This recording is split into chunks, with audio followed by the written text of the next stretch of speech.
October 29th annual retreat. We will start with the approval of the agenda. I just need a motion. I motion. Second to approve the agenda. I can second. I'd like to suggest adding two things, and I never got feedback on the email. So the two items I wanted to add was an update from Lauren on the relationship with CU Boulder. I'd like to just, I mean, it can be brief. And the second is, I read in the notes that we need to make a motion on the planning discussion to allow artist studios in R1 zoning. I think that's important. I'd like to add that item to discuss. It's right here. Okay, we have those both already incorporated. Oh, you into did the have agenda. those? Yeah. I didn't see them on there. Great. I was not aware they were on there yet either, so Okay, you and me wonderful. both. We are taken care of. Any other amendments to the agenda? All right, so we have a motion to approve as is. All in favor? Unanimous? Then there's nobody online, correct, Ally? Everybody's here. Let me just triple check. There are Great. Our second item is approval of the September 25 meeting minutes. I need a motion for that, please. Hand up for a motion. I'll second. All in favor? And there's another one by the coffee, so that is unanimous. And I will turn it over to, after I read the land acknowledgement, I will turn it over to Sarah for the grant program business. The City of Boulder acknowledges the city is on the ancestral homelands and unceded territory of indigenous peoples who have traversed, lived in, and stewarded lands in the Boulder Valley since time immemorial. Those indigenous nations include the Apache, Arapaho, Cheyenne, Comanche, Pawnee, Shoshone, Sioux, and Ute. The City of Boulder recognizes that those now living and working on these ancestral lands have a responsibility to acknowledge and address the past and must work to build a more just future. Sarah. Thank you. All right, grant program matters. There were 4 reports sent to you, although the Viva one, I do apologize, was sent this morning. Viva Theater Community Roots Art Festival, otherwise known as CRAFT, Graham Fuller, and Kin Art Studio and Gallery. You may approve all reports, approve individual reports while submitting specific questions, postpone approval of individual reports pending answers to those specific questions, or not approve the reports and cancel the final 20% payment. I move that we approve the grant reports from Viva Theater, Craft, Graham Fuller, and Ken Studio. I'll second that. I have a comment. All in favor? I have Well, a- no, we do Comments. discussion Go ahead, first. sorry. Yeah. Community Roots, it appeared that their budget was not complete. I think they had a kind of a yellowed section and a question mark. I don't know if anybody noticed that. I don't think it's enough to disapprove them, but my recommendation is that they send the completed budget in. When they completed it, the festival for 2025 is happening in September. It may not have happened yet. That's the way I took it. That was for, what I read was the liquor license. Yeah. Yeah. That happens in October. Liquor license renewals happen in October, so that's probably it. Okay, so I guess, would it make sense to have them update that after October and send that in? I wouldn't hold up the approval for that, but it would be good to. I'll reach out to them. Yeah. Any other comments? Just really impressed with the impact numbers directly from Viva Theater for their new program. Great. All in favor of approving those reports? That's unanimous. Here we go. Let's see. So the final review, I added pre-application questions per Commissioner Caroline's suggestion, strengthened the definition of collaboration for the bedrock section, and added some extra clarifications for the project grants as well, including broadening the definition versus just BIPOC, more underserved populations for the encouragement points. Were there any questions about those changes? I do have one question. Did you hear any more back from the arts community after our last meeting? Yes, I did send out an additional survey to everyone who even started a draft of our application this year, and there was some concerns about how this would actually play out, which I think we all share. We'll have to see how this grant program goes next year, but I think there's actually a surprising amount of positive feedback. Yeah. I wouldn't call it positive. I would say from the last meeting, I've received nothing but positive feedback, and the trajectory from the 3 months where we started has been really impressive, so thank you for your diligence on this. Thank you. I think people are excited. Yeah.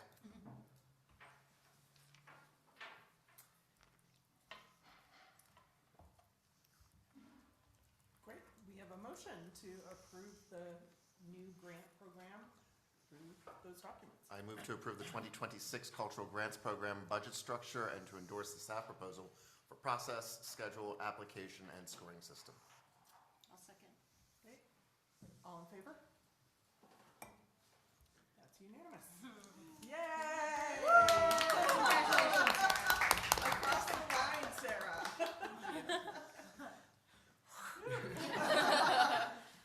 All right. The next would be the delegation of authority for administrative decisions. So these would be the first come, first served grants, giving staff the power to administratively approve these.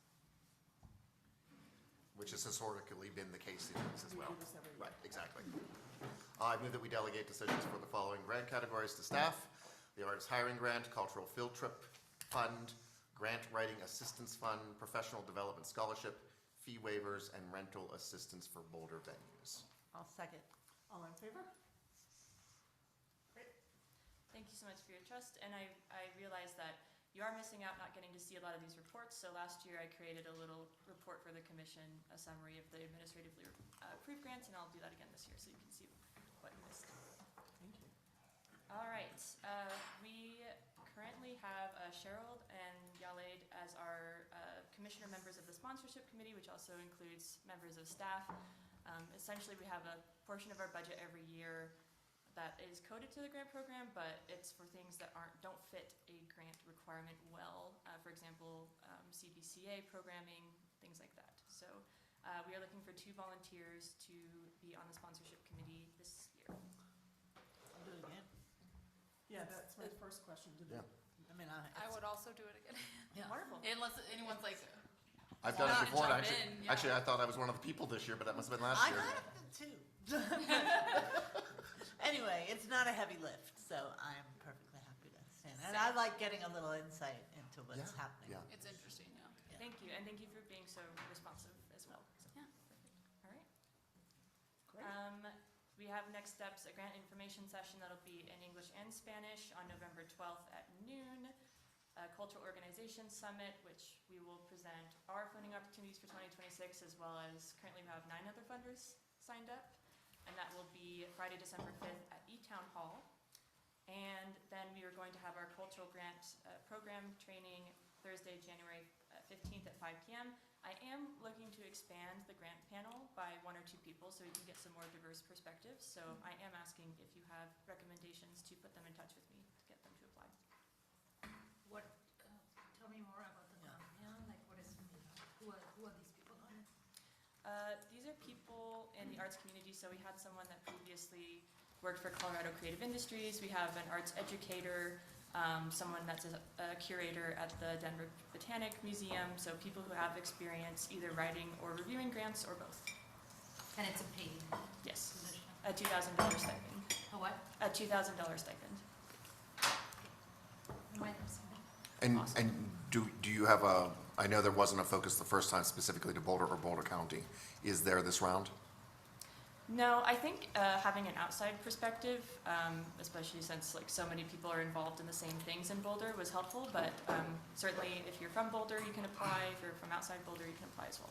What is the time commitment for this? So they will be reviewing about, what was it, 100 grants, I think, that they actually review that are competitive. So with general operating support, especially with the bedrock consideration this year, that will take some extra time. But in terms of meetings, there's the training and then 5 in-person meetings. And do you have people dropping off the committee from last year, or is everyone reapplying? No, They technically signed on for a 2-year term last time, and I recently reached out, and they are all willing to serve another term and are enthusiastic to do so. For commission members who served on or attended the grant meetings, they're very qualified and talented. We're just looking to expand the lived experiences. Okay, great, thank you. I think that's it. Thank you. But yeah, put them in touch with me if you have a candidate. Great. And we are back on time, even though we started late. So we'll turn it over to Brendan and Jake. Keep us rolling.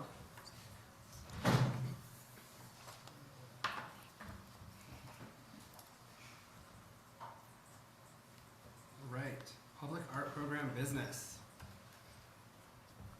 Today we need to delegate authority to our standing selection panel. So per the public art policy, the standing selection panel is assembled to review and approve unique opportunities for public art, donations of public art, relocations of public art, and deaccessions of public art. So this group meets once a month, the second Tuesday of the month for an hour, to take care of these sorts of issues for the program. Our current standing selection panel is Maria Cole. From the Arts Commission, we always have one commissioner on the standing selection panel. Stephen Frost is an artist and CU Boulder professor. Howard Rubin works in branding and design. Nikki Eways is an event producer. And Aaron Winston is the executive director of Groundworks. So these folks are continuing on the standing selection panel. One note, Maria, I think you're rolling off the commission in March. So we'll probably come back in March or April to see if there's any interest from the commission on somebody taking Maria's spot. There's a couple other things we need to finish up for this year for the standing selection panel, but next year we'll be looking for another commissioner to serve. So think about it. If you have any questions, let me know. Motion, anybody would like to? I move that we delegate authority for unique opportunities, donations, relocations, and deaccessions of public art to the standing selection panel. Need a second? I'll second that. Any discussion? All in favor? That is unanimous. Thank you. I'm now handing it off to Jake. Great. All right. Hi, everyone. I'm going to talk about our Experiments in Public Art program for 2026. So we're bringing back a program that puts temporary public art in public spaces. It's an ongoing series of temporary public art interventions. As the name says, it's an experimental program, and one of the goals is to expand beyond the notion of traditional public art. We have around $9,500 for each project. I'll go into the specifics of each proposal's budget later. These are some of the goals for the 2026 program. We want to advance cultural equity, showcase local and regional talent, engage the community, create a sense of place. There's some others up there too. Some eligibility requirements. So we wanted to make sure that this was a really locally connected program. So the lead applicant must reside in Colorado, and then if the lead applicant resides outside of Boulder, we need something that connects them to Boulder, whether that's an artist team, local organization that the non-Boulder artist will partner with. Some other requirements for the program: it's going to exist for at least one weekend, up to 3 months, has to be free and accessible, and it must include an artist talk or a similar event, and some other, adhere to all city policies, that sort of thing. Here are some of the possible uses for the funding that we'll be giving out to artists. Our selection panel and our technical review committee. So for this program, we looped in some fellow city employees to help us review kind of the feasibility and technical issues of each of these proposals because they are in public space. So we had Denise Dawson from Parks and Rec, Justin Greenstein from Special Events, Elisa Little from RISC, Ana Silvia Avendano-Curiel from Equity and Belonging, and Vivian Castro-Woldridge from Community Engagement. And of course, the standing selection panel. Good grouping of people. What's that? Good grouping of people. Yeah, it's good. It's a good group. So these are the 3 projects that have been selected for this program. The first is called Strip Mall Movement by artist Rory Fitzgerald Bledsoe, Boulder artist. The next is the Interactive Musical Arcade by Jiffer Harriman and Ryan Wither, Lafayette. And then a ice core sculpture project. It was untitled, but it has to do with these ice cores that are taken from the Arctic, and you'll see more in a second, but it's pretty cool. So the first one, Strip Mall Movement. This will be a public dance series out way east Arapahoe by the Space Gallery. Collaborating with local choreographers and dancers. It'll include a community piece, a participatory experience, and we're excited about this one because it will activate this kind of underserved area of East Boulder. It'll be free and open to the public. It'll happen during Boulder Arts Week, so the artist already has a good plan for mobilizing existing publicity there. The budget's around $7,000. There's some feedback from our technical review committee up there about permitting and risk feasibility. Some images of the artist's past work. These are dance performances.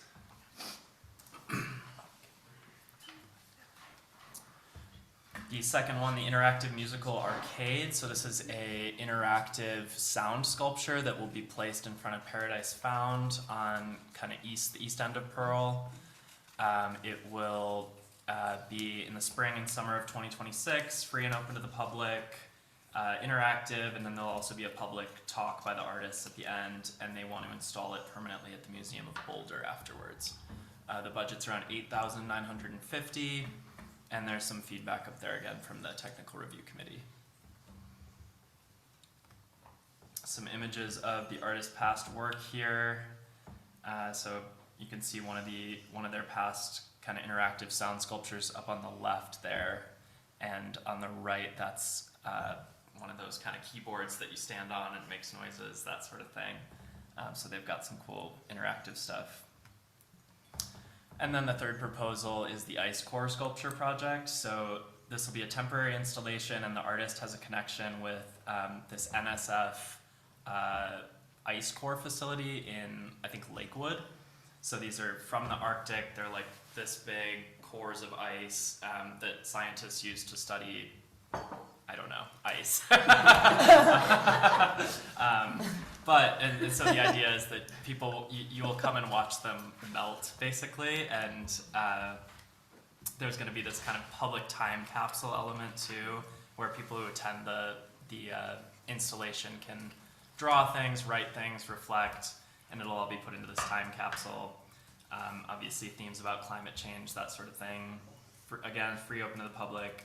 It'll occur over 3 days in the summer, and the events will just last as long as the ice melts, which is pretty cool. The budget's $9,500, and again, there's some feedback up there from our technical review committee. You can think of an ice core like a tree ring, and that throughout historical time you can see different CO2 levels. Right, that are exactly. happening. So the air. It's Cool. yeah. They started out at Jurassic Park though. Yeah, here's some images from the artist, some projections. That's a glass piece that they made, and that's them up on an expedition in the Arctic, which is pretty cool. And then our recommended motion. Unless there are questions. I have a question. Oh, yeah. Thanks for the wink. I'd like to find a way to get a broader outreach to this and better understand who this is reaching out to, or who we're connecting with on these programs. And one suggestion, since you asked me for suggestions, is, can these have QR codes at the site? People are posting, I was here, and post images, or really somehow encourage a little bit more momentum behind these public art pieces. I think they're all fantastic, but I think we just need to get the word out and better understand how it's being received by the community. Yeah. I think the QR code is great. We could probably include that with each of the projects, and maybe it links back to like our website or our social media feed, or at least to like an email or something that we can collect. And then Jake also has experience using Placer AI, so that's basically where you can kind of track like people who are walking by these events or sculptures to see like how many people are actually like in the vicinity. It's not clear whether it's not going to show us who actually participated in the program, but it shows like the traffic. But yeah, we're always looking for ideas. If there's other ideas too for how we can, one, promote these projects and then also get feedback. Well, I like that one is in collaboration with Boulder Arts Week, and I think it's just a simple ask of the artists to have an expectation that they will co-promote this, Yeah. which artists are good at. Yeah. So, And also, these are all local artists too. I think some of our lectures, we had out-of-state artists come, and it was a one-time event, so we didn't get as much audience participation as we had hoped. But I think it's a different sort of project program. Yeah, and all three of them do have partnerships identified that I think will help with the publicity. The Paradise Found, the Boulder Arts Week, and also the Museum of Boulder. So I think that'll help. Thanks, Maria. Thank you. Thank you. The Boulder Arts Week one, that's you said, an underserved location? It's the one with That's- the gas station and the peach stand? Yeah, it's like Yep. way far east, yeah. You're almost to Lafayette. at that Yeah, point. what is the parking situation then? Like, if you're using the parking lot for the performance, where are people gonna park? There's a sizable parking there Okay. in the area, and actually I think one of the things is we want to promote people riding the bus, because there actually is a bus that goes all the way down Arapahoe, so that could be cool. Ride the bus, see the show, ride the bus home. And there is a lot of parking in that There is area there. Yeah, I've never It's seen it really full. close to Massa. I wonder if there's a opportunity there with like they do It is really close. Friday night pizza nights and stuff like that. Yeah. Even more, Okay. yeah, more opportunity for collaboration. But it's April, will they still have Friday night pizza night? Maybe they will for yeah, us. Dancing Divas and all the folks out at Avalon Ballroom, that's not far from there Yeah. either. Yeah. I just think it's a funky, not funky, underserved location. Yeah, It's just not served. it's nice to have one like that, because the other two are on Pearl Street, and Yeah. so this one is like, hey, let's get people outside downtown. You know? But that's true, that it might be nice to have some sort of a tie-in with a restaurant, or, because there's nothing there really, there's that barbecue place. Oh, up the hill, yeah. No, KT barbecues in Yeah. the same Yeah. complex. Katie, yeah, KQ barbecue. Katie, KT. that was their first, Oh, it's up that was there. their first. So there's It's up that, but there. like if there's some other opportunity for like a food truck or like something there to like get people out there. That vintage Porsche place could actually just offer to, drive us out there. Pick us all up in Who Portland. needs a bus? when Yeah, there's- exactly. But I think if we can find a food truck or like some way to draw people out there that evening. We're always interested in food trucks. I also, part of it is that it's, I think part of her intention is that random people who are driving by on 75th or Arapahoe are like, what's going on out Yeah. there? You're like, what's happening? So it's I not know, only is it and a hopefully plan- then they just break and pull over. it's a moment of whimsy, a moment of like, something weird happening, Right. So, And the other thing, I think with the music, there might be an opportunity to do something with like some, like a field trip, or I don't know, if there's something like, BVSD has all these music programs, if there's a way to get schools out there to. there's an elementary school nearby. that Yeah, gets there's an lost. elementary school yeah. nearby. Which Yeah. one is it next to? Is it- No, Yeah. it's on Pearl Street, the one. Oh, you mean the interactive musical Yeah. one? Oh, yeah, that's It's in front of Whittier. the Paradise Found. Yeah, Whittier could be. Whittier Elementary, yep. Yeah, And then Boulder High too, Yeah. it's right there. but that could be like just an opportunity for them to go out there and have a field trip. And I can reach out to, both those schools. I'll put it in. Yeah, that would be Maybe great. can do a partnership with like Glacier or an icy truck or, Yeah, that's a good idea. What day is that? Do we have a time? That was- That was spring, summer 2026. do we have any rough idea of how long it takes the ice to melt? Oh, the ice? I'm not sure if that was in her application, was it? My understanding was that it was over the course of a day. But Okay. I'm now realizing that I don't know for sure.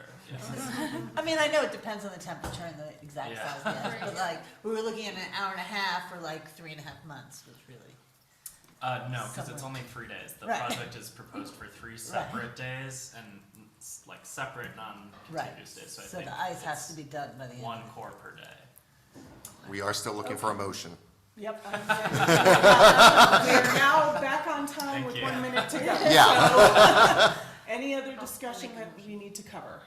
And- Maria has and made a motion. Let's make a motion. I move that we approve this process was properly conducted and recommend the proposals by artists Roy Fitzgerald, Bledsoe, Jiffer Harabin, and Ryer Wither, and Madison Sankwith advanced to the city manager for final approval. I second. All in favor? It's unanimous. Great, thank you. Thank you. Thank you. Excellent. We are going to adjourn the regular portion of our meeting now. We have a 10-minute break, and we're gonna start back on time at 2:45 for our retreat portion, which is not videoed, not recorded? It is recorded. It is recorded. Great. Cool. You're on break. Take your seats. Everybody stand up, staff included. Get your chairs out of the way. We're going to do our reintroductions. Stand up, guys.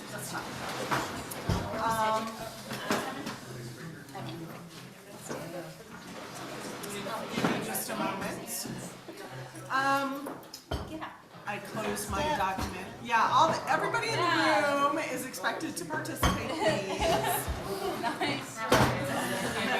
Matt included.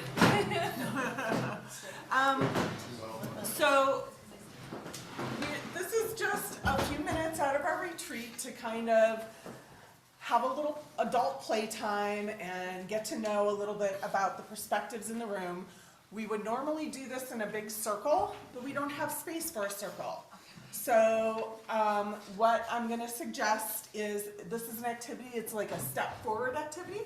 So we can line up on this side and on the inside or behind the chairs, just so that you can show some forward movement and how you're moving.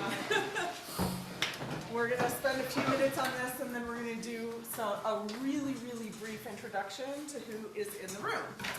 So, yeah, let's not trip on things. All right, so step forward if you can play a musical instrument. Cool. And then after each question, we're going to reset. We're just seeing who's answering what. Step forward if you've ever participated in something you consider performance arts. Lots more. Okay. Step forward if you agree that graffiti can be a legitimate art form. Cool. How about if you agree that digital or AI-generated art should be considered equal to traditional art? Step forward if you agree with that. Oh, Matt! Emphatic with that. Step forward if you've ever been in a play. Stay forward if you've been in a play as an adult.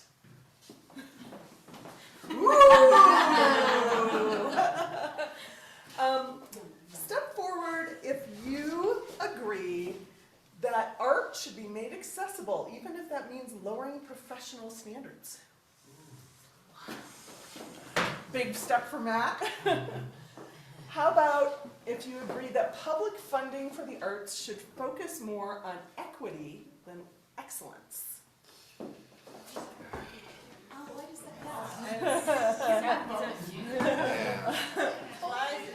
How about step forward if you ever played or wanted to play Dungeons and Dragons?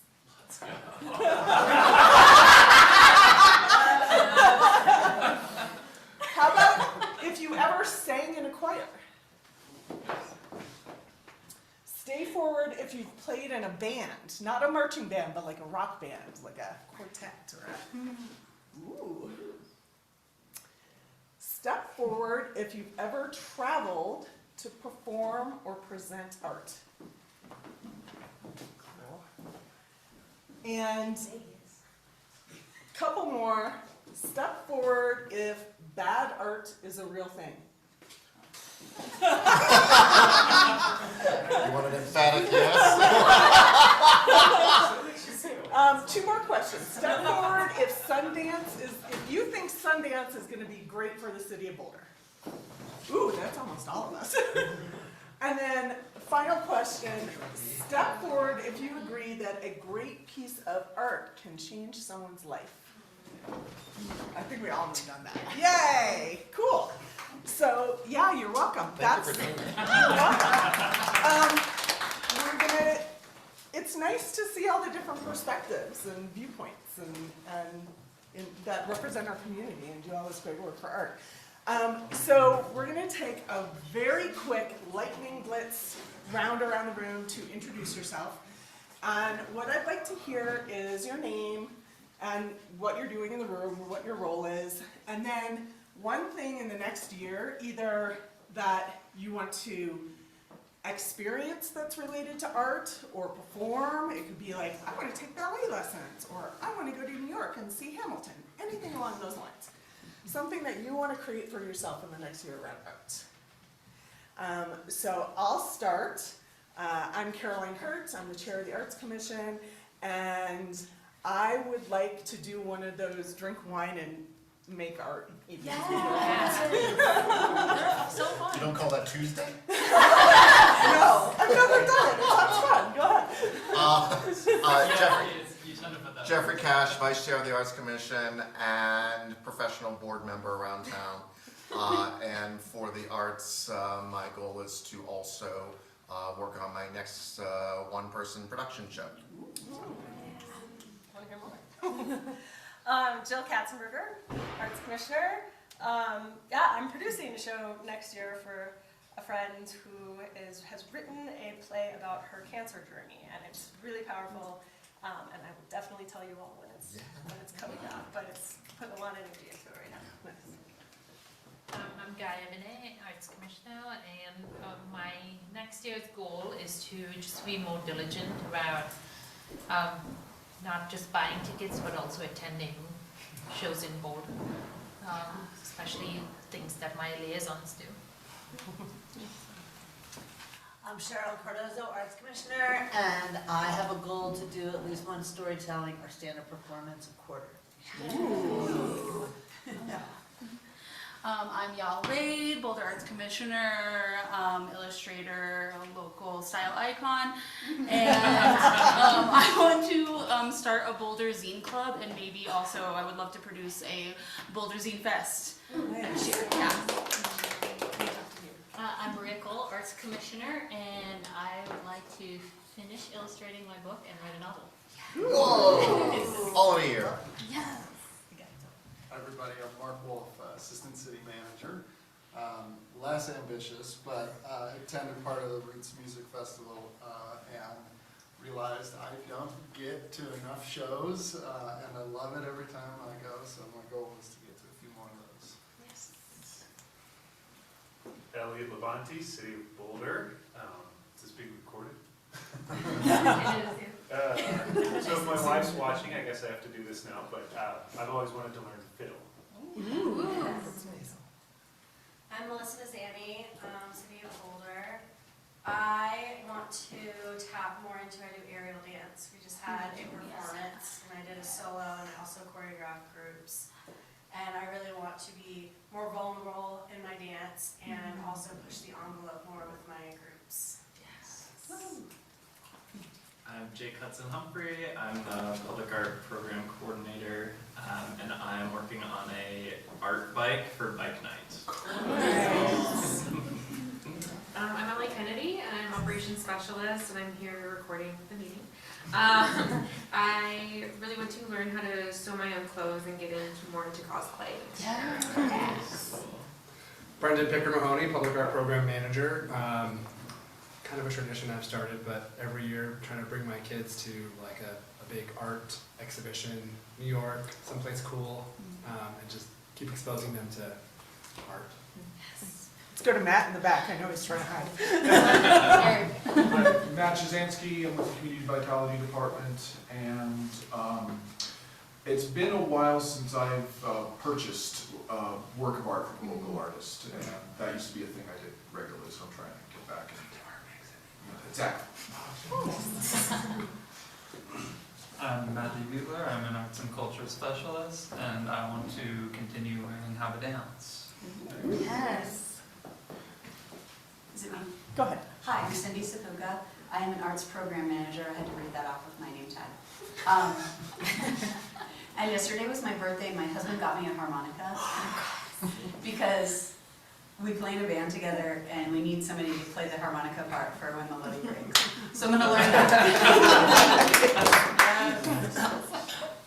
I'm Sarah Harrison, Grants Program Manager, and I've been workshopping some sketch comedy characters, so I'll take the next step in that. Very good. We can go in the back.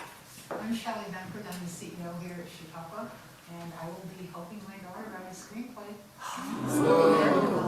But my other endeavor is winterizing the auditorium for different programs. So I have a lot on my plate this next year. Hi everybody, my name is Brad Weber. I'm the Chief Brand and Development Officer here at Chautauqua. Welcome to our house, glad you're here. My goal is to perform in a play that my daughter is directing. Yes. Do you think you'll get a part? If I don't, it's going to be real tough for her. And Matt, by the way, we have an auction ending today for our birdhouses, so Okay. you have 35 you can choose from. I'm Lauren Click. I manage the Office of Arts and Culture, and I want to post even more on my fashion style accounts. And I set the bar low so nobody had to be embarrassed, and you guys blew those all out of the box. I'm going to add to what I said. I put the Dungeons and Dragons question in there because I'm a new dungeon master for Dungeons and Dragons. So I want to take an improv class. Yes! That's up to Thank you, everybody.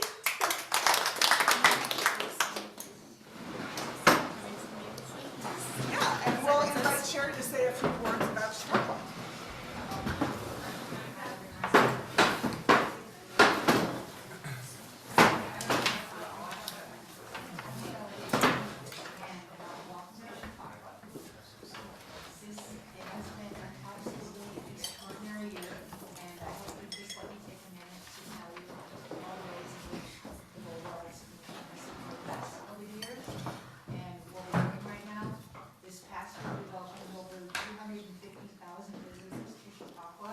We produced over 100 events, including 70 concerts, silent film series, lots of lectures and panel discussions.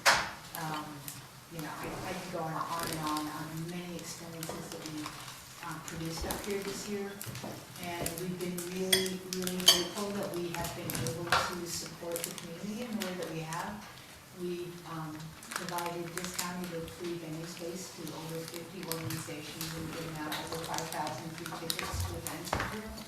So we're really proud of that. And we're doing, we probably invested over $3 million last year in capital improvements up here that included renovating our award-winning auditorium green room. If you haven't seen it, it really is something to see. So I'm sure Brad could give you a tour if you want. We also renovated one of Chautauqua's oldest cottages up here. Very beautiful renovation. So if you ever like to see that, you're welcome to too. And we're also, you might have noticed it when you came up today, we're undergrounding all the power lines up here and all the utilities, so that will reduce our flooding and wildfire risks here. So again, millions of dollars to make these kinds of improvements up here, but it's really going to preserve this place and make it a safe and vibrant and inspiring place for people to visit for generations to come. Also, the other big project which I mentioned was the winterizing auditorium, which has been a seasonal venue for the past 127 years. So this is a major, major undertaking, but we will be able to add 200 days of additional community programming to what we do in there, and also welcome some next film festival in January. That will be warm enough for that. So anyway, I just want to thank you all for your support and supporting us for years now, and we really, really do appreciate it. And I hope you have a wonderful retreat, and if you need anything, just let us know. Thank you. Thank you very much. Great. Lauren ran out to do a check on Josh, but Mark, are you okay to I heard, yeah. go on your own? We'll get you started and he can hop in when he shows up. Yeah, I'm happy to. I have to be honest that I'm not quite exactly sure what you all want me to cover today, but I'm happy to kind of wing it. I figured there's some things that would be helpful to cover. So, Mark Wolf, Assistant City Manager. Been following Arts Commission at maybe more of a distance, so excited to be working with all of you.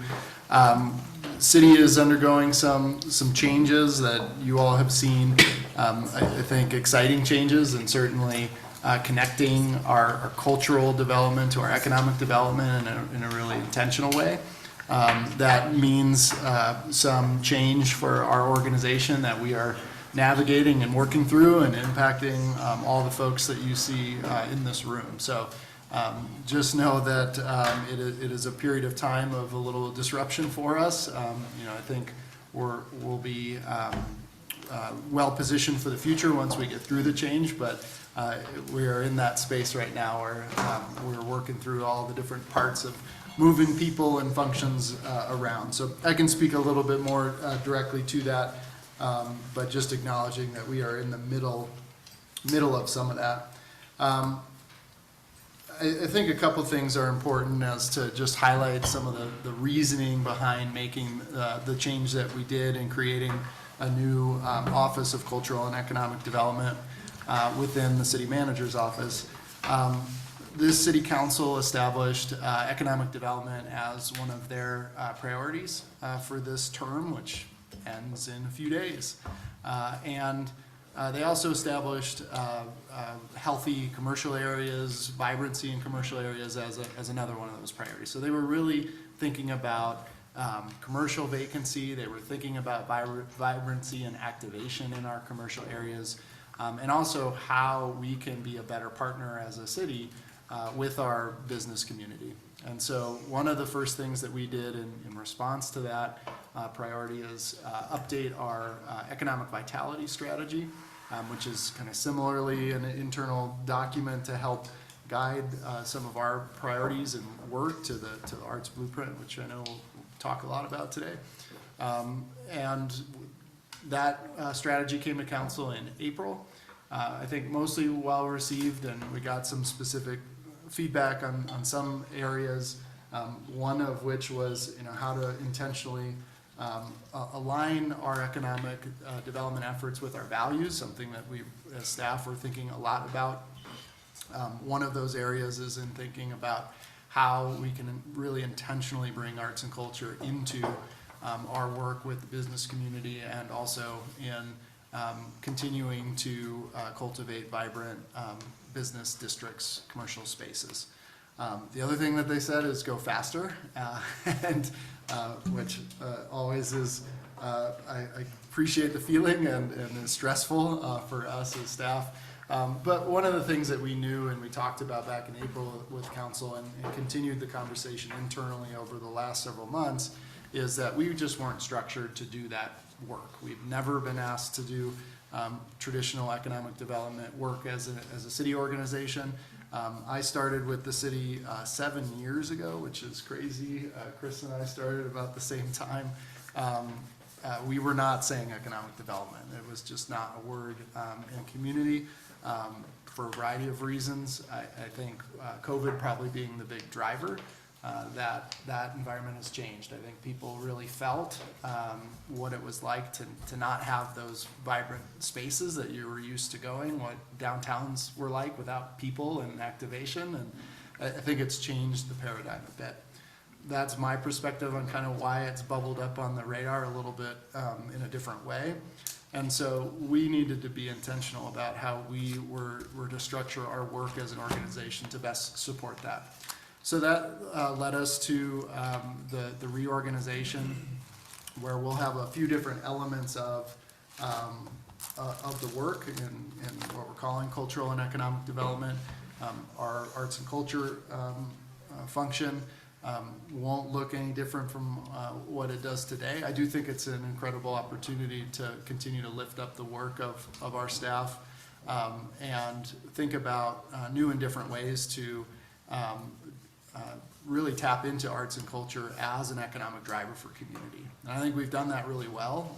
That's not to say we haven't done that in the past, but it's an exciting opportunity, as I can talk a little bit about more specifically, in leveraging some of the tools that we think will be helpful to really spur that type of economic investment in our business districts. The other two areas is business support, which will be a lot of our current folks that support economic vitality. That's currently within the city manager's office. That will be a little bit of a shift in, there will be continued kind of general business retention, attraction efforts, but also bolstering how we support business through processes, how we help with navigation through very complicated business processes with the city. And that group continues to manage our relationship with our Small Business Development Center. And that really is another exciting opportunity to think about how the nexus between arts and culture and cultural organizations, individual artists, and how our Small Business Development Center can help support those folks. And then the last kind of leg of the stool, if you will, is economic development. That's really the area that we haven't had. We are repurposing a few positions within the current Community Vitality Department to support that work. So excited for the future of that team. That work will evolve, but will support efforts like our Downtown Development Authority exploration, which is well underway, and also how we leverage some other public financing tools, urban renewal, how we think about the use of general improvement districts, all of those different things. To shorten those different acronyms, it really is about how we leverage our resources, our assets in ways to invest in these commercial areas. All of that will be in alignment with our city values, right? And I think an exciting opportunity to think about how we go about doing that. We're starting some of that work now, but certainly continuing conversations with folks like you will be important to making sure that as we are trying to make sure that our business community is healthy, that we're continuing to grow and thrive economically as a city, that we're doing that in a way that meets our values, that promotes industries that we want to promote, like arts and culture. Okay, so that's a general overview of some of the changes ahead. Lauren, would it be helpful for me to cover some of the funding tools perhaps, or where would you like to go? Well, I think if the commission has any questions, because you just touched on a whole bunch of new ideas and concepts, potentially new ideas and concepts for where we might be going. Yeah. I have some questions. Sorry. I have two. Yeah. Guess I'll just tell them both. So with your statement to promote industries we want to promote, I think, sorry, I said that redundantly, but. Yeah, I might have to. Do you anticipate helping with the permitting and review process for cultural and arts? And the second is, I'm wondering if you could talk a little bit, you and I chatted just a minute about the East Bookend project. If you could share that with the rest of the commissioners who may not be familiar with it, and also talk how that dovetails into some of these broader ideas that you're talking about. Yeah, happy to. So first question on permitting. We do anticipate that there is some type of navigation support within this new office, which is great. There was a model back in probably 2015-ish, where there was a staff person at the city that literally helped businesses kind of like walk across the hallway to planning and development and kind of go through the process. Not how we ultimately want to kind of operate, right? I mean, it created some conflict that was unnecessary. Our planning and development department is in a totally different place than it was in 2015. That doesn't mean it's less complicated. There's some examples of that, but there's a willingness to partner. And so what I think we do need is that central point of contact so that businesses, entrepreneurs know where to go and know where they can get help. But it wouldn't be that kind of like person helping them necessarily through the process per se, but making sure that we're continuously improving our processes so that it is easier to do business with the city. I'll mention one thing that we are doing actively right now is that we're partnering with an organization called Cities Work. They're associated with the Institute for Justice. They provide free technical assistance to cities to analyze what is going well and not so well for small businesses in working with your city.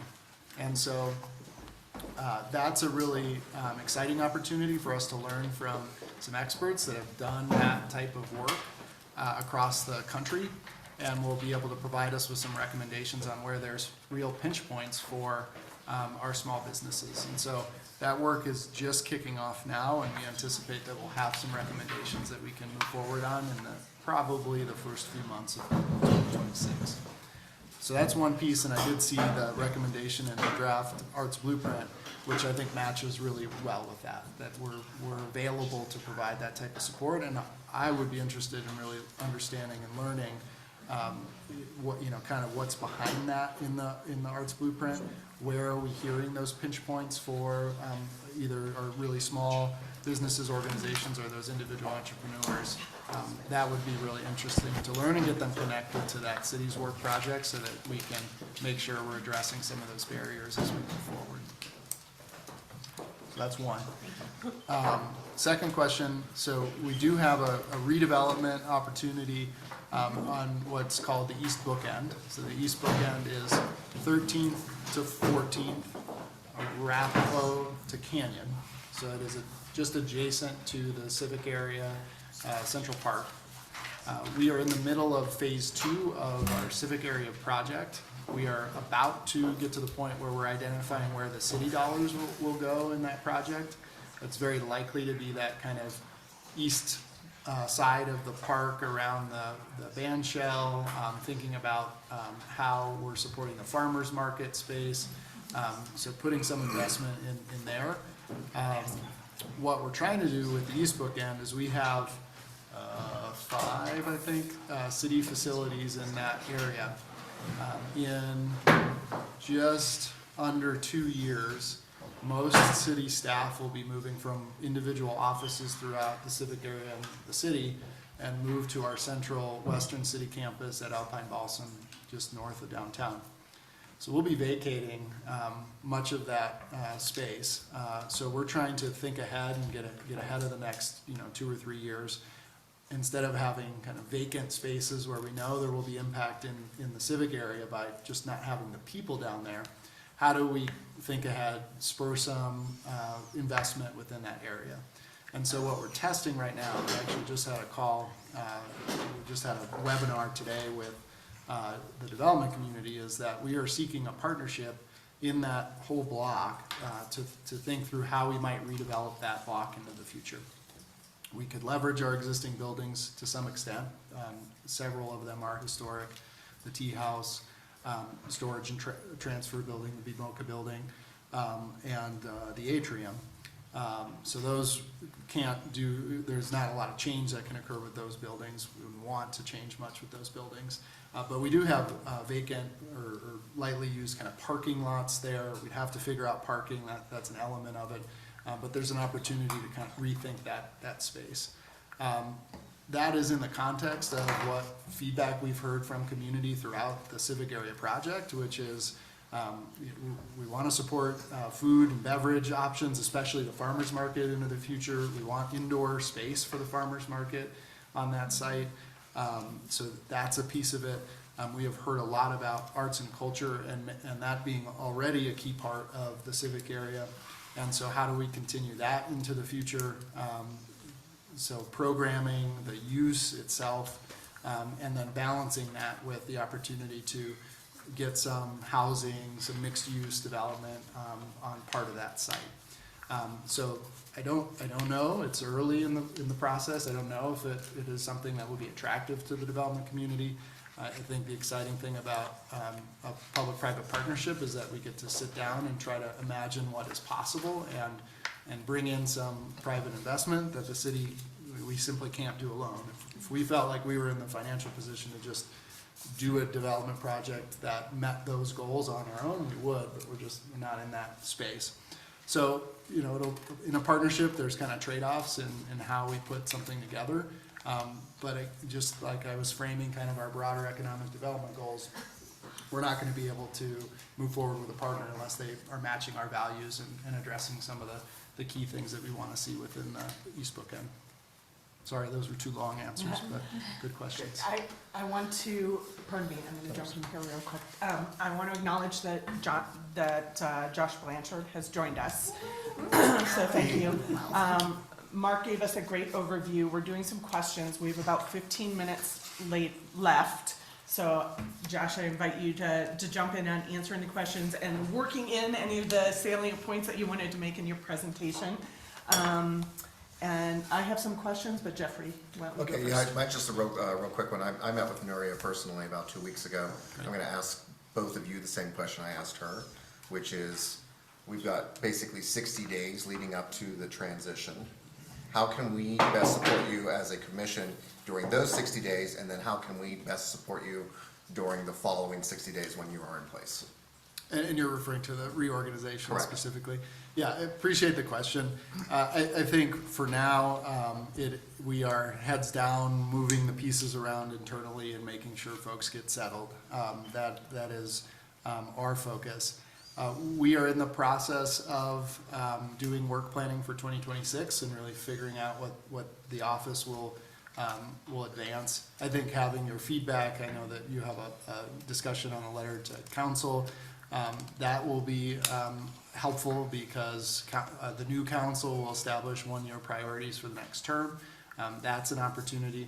I think just generally continuing to communicate with staff, which I know you all do very well, about the things that you see, especially in opportunities as you kind of compare the arts blueprint and where that is coming together, and some of what is in the economic vitality strategy. And if you haven't had a chance to review that, I'm happy to share it. I think there's a lot of synergies between the 2 documents. So I think hearing a little bit about your priorities, helping us as a new office focus on what is important. We will not be able to boil the ocean. I think there will be a lot of excitement. But I think hearing where you all are at will certainly help us in figuring out how we prioritize our time. Anything to add very quickly on that question? I don't think so on that question. I'm excited to see the work of the blueprint and how the state can support your efforts moving forward. I have 2 quick questions, hopefully. The first is, I'm wondering how the shift to a new office impacts a relationship with the Chamber of Commerce, if at all. And then secondly, is maybe a request and maybe some feedback. I know that when I have tried to find solid numbers for the city on return on investment for grant dollars to revenue, it's hard to find. And so I think there may be an opportunity to draw a clearer line so that when we go in front of city council, we have those numbers, and whether that will be something that you can incorporate into your structure and your programming. Yeah, 2 great questions. The short answer on the first one is that it doesn't really change our relationship with the chamber. I think we've had a long history with Boulder Chamber. They have operated as our economic development arm in a lot of ways, and so that will continue. They can do things that the city can't and shouldn't do, and there are things that they've asked us to do over time that we haven't been able or willing to do as an organization. And so I think it'll help in that space a lot. Related to second question, remind me again. ROI, art grants Yes. to revenue. It is a function we need at the city, is in doing that type of analysis. We do have, council just approved a new economic incentive program, which allows us to be a little bit more active in business retention and attraction. Anything associated with that will have to have a return on investment analysis. There are other opportunities like looking at specific events or industries that are really valuable for us. I know the state will recognize that the work that Sundance did in the lead up to the bid and really demonstrating their economic impact in Park City and Utah was extremely helpful in demonstrating to policymakers that might have been skeptical of public support in attracting Sundance. So it is things like that that are really helpful to produce. What the city role is in that kind of depends on the event or the industry, but it's something we're definitely thinking about. Great, thank you. If I can add to that, the economic analysis that was done around Sundance basically identified a potential $2 billion in economic impact for the state based on the frameworks that worked in Park City and in Utah. Early conversations and sort of analysis here in a Boulder footprint and a northern Colorado footprint anticipates that to be higher over a 10-year return. So there's a lot of factors that they take into consideration, from lodging revenue, as well as hospitality, shopping, trying to track that destination market that's going to come here not only for Sundance but participate in the other activities. So those are the things that we look at from a state perspective. To your specific question around return on investment for grant revenue, we often track that as we ask our grant recipients to provide feedback on jobs, ticket sales, attendance, those kinds of typical metrics when we look at return on investment. But because we do so much more than just grant investment, when we talk about our tax incentive programs or we talk about our professional development, we look at other factors. So job mobility, readiness within the workplace, skills building, those kinds of things as well. So that could be something that you could look at as you expand your programs beyond grants and really look at a broader economic and arts ecosystem. Any other questions right now? Okay, I know that you have a presentation and some slides, and we've got about 10 minutes left if you care to dive into those. Yeah, I thought maybe what might be most helpful is I can share a little bit of a high-level overview of the creative industries at the state within the Office of Economic Development. And maybe we'll go quickly through some of these slides, Lauren, and then we can have a few minutes for Q&A. Thank you all for the opportunity to join you for your discussion today. Josh Blanchard, Executive Director of Colorado Creative Industries at the Office of Economic Development and International Trade. Next slide, please.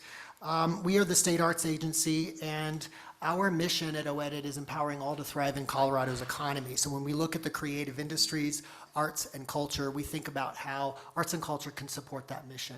We had been in the Office of Education and was named Colorado Council on the Arts. And in 2010, coming out of the recession, it was sort of strategically thought to replace us within the Office of Economic Development because we were looking at metrics like return on investment.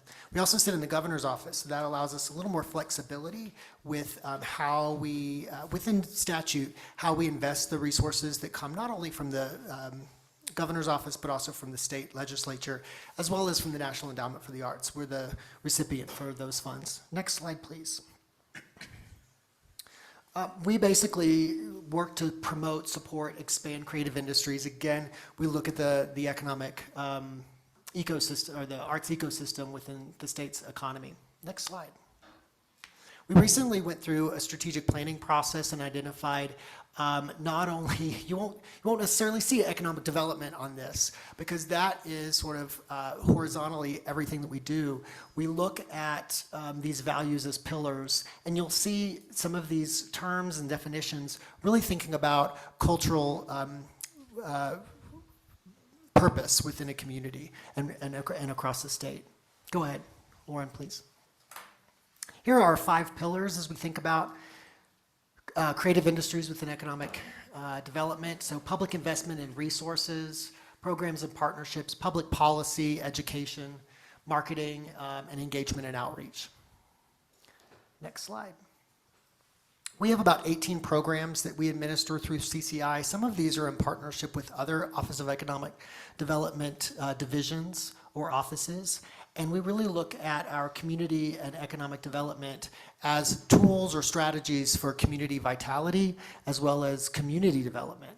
Some of our key programs are our Creative Districts program, our Community Revitalization Grant program, now a tax program, and then our Space to Create program. But we have grant programs, technical assistance, skills building, initiatives, really across these different 5 pillars. Next slide. Creative industries really refer to all of those economic sectors that focus on the creation, production, and distribution of goods or services as it relates to artistic or intellectual value across the state. And we're really working towards harnessing that creativity to really meet Colorado's brand and elevate Colorado's brand as a state for creativity. Go ahead, Lauren. Thank you. Go ahead and skip this slide. How do we do this? We talked a little bit about some of our programs and initiatives. Of course, we do have grants and sponsorships for arts-related programs. We have our tax credit program, our community revitalization tax credit program. We have our technical support for communities, individual artists, small businesses, and entrepreneurs. We collaborate and leverage resources with other state agencies, other divisions within OEDIT, and also private foundations and business as well. We often think about our work as being policy adjacent or advocacy adjacent because we're often promoting the work of the creative industries without necessarily working within the policy realm. We work with Colorado Business Committee for the Arts to do a lot of that policy work on our behalf.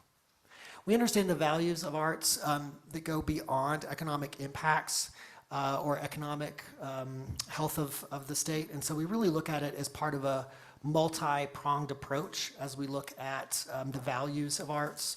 So economic impact, artists, supporting art workers, art businesses. We want to think about vibrant communities, so placemaking and civic pride really helps to establish community and community well-being. Public benefits or public health, public safety, really helping to support distinctive neighborhoods and neighborhood identity within communities. And also supporting opportunities for intergenerational networks. One of the reasons why this is so important is we often think about arts and arts business to create vibrant communities, but we also think about programs and initiatives that can be preventative for communities as well as responsive to community needs. And so thinking about investing in arts that, again, provide pathways for healthy and vibrant communities can really have economic value beyond just that return of that dollar or that churn of that dollar. This is Colorado by the numbers. You all know that Boulder is consistently ranked across the nation as a top artistic medium-sized community. And we have strong participation in the arts as well across the state. This data is pulled from the Creative Vitality Suite and gives a snapshot. This is retroactive back to 2023, but it really shows, and I'm sure you've all seen this, of course, you are Boulder, but really taking a dive into the economic impact of the creative sector here in your community. Go ahead, Lauren. One of the things that's really remarkable is coming out of COVID, the creative industries at a national level has bounced back pretty high in comparison to other industry across the country. In Colorado, we've seen that even higher. So we know that what this tells us is that there is a strong market share and a demand on the demand side of the sector. Go ahead and skip that slide. Coloradans participate in the arts. I mentioned before that we work closely with other agencies within the Office of Economic Development and International Trade. We work with tourism. We work with the Office of Recreation or Outdoor Recreation. Of course, film, television, and media is an example of how we collaborated with the Office of Film, Television, and Media to put in the bid for Sundance. But that was really a statewide and a OEDIT-wide effort. We work with our small business development centers and our rural opportunity office to really create those economic hubs or support that social infrastructure across the state. And then our business funding and incentives we work with as far as our tax credits and other initiatives across the state as well. One of the things that's really important is that we think about data collection and data sharing. So we look at regional, sort of a regional impact where how all of OEDIT puts different resources or investments into a community, and then we can track the return of investment across multiple sectors within a community. Because we really see it as an ecosystem when we provide a grant or provide technical assistance into a community, we want to see how other businesses and other sectors are thriving. So we want to look at other social determinants of health. We want to look at jobs. We want to look at wages. There's other programs that we work with, whether that's Main Street or other community initiatives across the state. So it really is, I guess, from our perspective, how we can partner with other agencies when we think about the arts as an economic driver within the community. So I know that was a lot of information very quickly, but maybe that inspires some questions. I'm glad to just try and answer. Can we go back to the slide where they were in a art gallery, but it had the economic impact? Thank you, that one right there. Total added value, $19.7 billion. Yes. I talked to the CBCA folks the last time I saw them and encouraged the gals to use a number that is comparative to that. And the snow sports are the largest sector of the state's broader outdoor recreation economy, which contributed $17.2 billion to the state's GDP in 2023. The arts is higher than that number. Yeah, and thank you for making that point. It is such an important point because I know our tourism office as well as Outdoor Rec often quotes these numbers, and we've been on a similar track or similar trend within Colorado for many years. So as we think about the identity or the brand of Colorado, of course we think about outdoor recreation, we think about snow sports. Arts and culture is right there. Excellent point. Thank you. It's a little bit tangential, but you know that we're all liaisons with different organizations, and they're all grappling as they're doing their strategic plans with how to address the NEA requirements and the federal government. Can you share, you just went through a strategic plan, can you share how you address those concerns when you're doing your planning? With our NEA funding? Well, specifically, because there's criteria now attached, different criteria, I should say, attached to that. So can you talk about how you evaluated that criteria and rolled that in or changed your strategic plan? Absolutely. So the National Endowment for the Arts, about 40% of their total funds, so this past fiscal year was about $207 million. 40% of that went to state arts agencies and regional arts agencies. We had separate types of agreements than the direct grants recipients receive from the National Endowment for the Arts. Now, the vast majority of those funds that come to the state of Colorado through our agency, which is just around $1 million, are re-granted or sub-granted through our Colorado Creates program. There have always been stipulations in place that the recipients of those grants or sub-grants agree to federal terms and conditions. What changed was an executive order that really outlaid that or defined that in a way that wanted to ensure that there was no what was deemed as illegal DEI, meaning exclusionary programs. That's how we've understood it and addressed that. So what that means is, the way it's been explained to us through representatives from the NEA as well as legal counsel, is as we look at organizations' work, that their work doesn't exclude participation from any individual group. So if an organization wants to focus on serving a marginalized community or a traditionally underrepresented community, they can do that as long as they're not turning away other folks that may not be deemed as part of that community. So we understand that that for many can be a slippery slope or can be confusing and may add a layer of liability that they're not comfortable with. When we were looking at how we think about our strategic plan and our work, we didn't feel that that interfered with the work that we do. Within our strategic plan, we have a strong statement of access and belonging. The state of Colorado also has an Office of DEI, which sits in human resources. So it's in statute outside of the governor's office. So we have some protections that we felt allowed us to continue to do that work. And I'm proud that we still have that statement on our website. It's still a part of our strategic plan. So we're thoughtful about how we support programs to ensure that all Coloradans can thrive and have access to the arts. We at CCI didn't change our programming and didn't change our values. Thank you so much both for being here. We're out of time for your segments. May we reach out to you individually if we have follow-up questions? Yes, please do. And Lauren's got my information. My email's up on the slide deck as well. Thank you all. You had Oh yeah, I just wanted to say thank you again. Thank you so much for your time. And thank you, Josh, for coming and speaking to the commission. I wanted everybody to get in the sort of headspace of where we're going in this new office and all of the good work that you do at the state. And we will definitely be taking advantage of all of your knowledge and programs as we get into it. I'm looking forward to it. Thank you.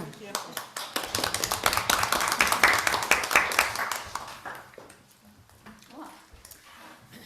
Hi, everybody. Morning, Flip. We are now going to move into Boulder Arts Blueprint Phase 2. I'm very excited to say. Thank you for taking time to join us as we continue the development of our Boulder Arts Blueprint. This will be one of the most significant planning efforts for Boulder's cultural future. This is designed to do a few things. It will define a shared vision for Boulder's creative ecosystem.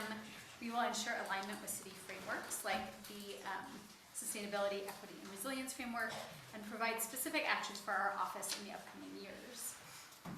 This afternoon, we will talk through our progress to date, and we'll walk through principles and goals framework, and then we will invite your feedback through a visioning exercise, and we need all of the commissioners' input for your visioning exercise. I'm also joined online by one half of the cats, as I lovingly call them, Public Sphere Projects colleagues. If you would like to turn your cameras on. Ooh, I don't know if we can actually see it, but they're online. They'll be joining us for the visioning exercise in a minute.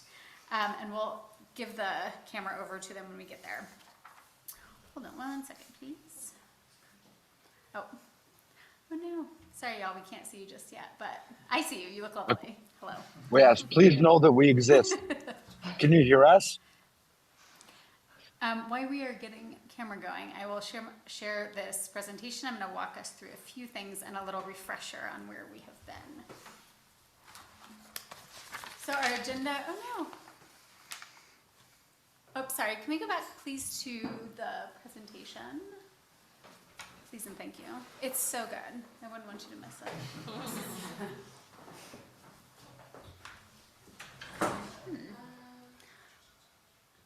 I'm sharing. Can you just restart that share? Oh, sure, totally.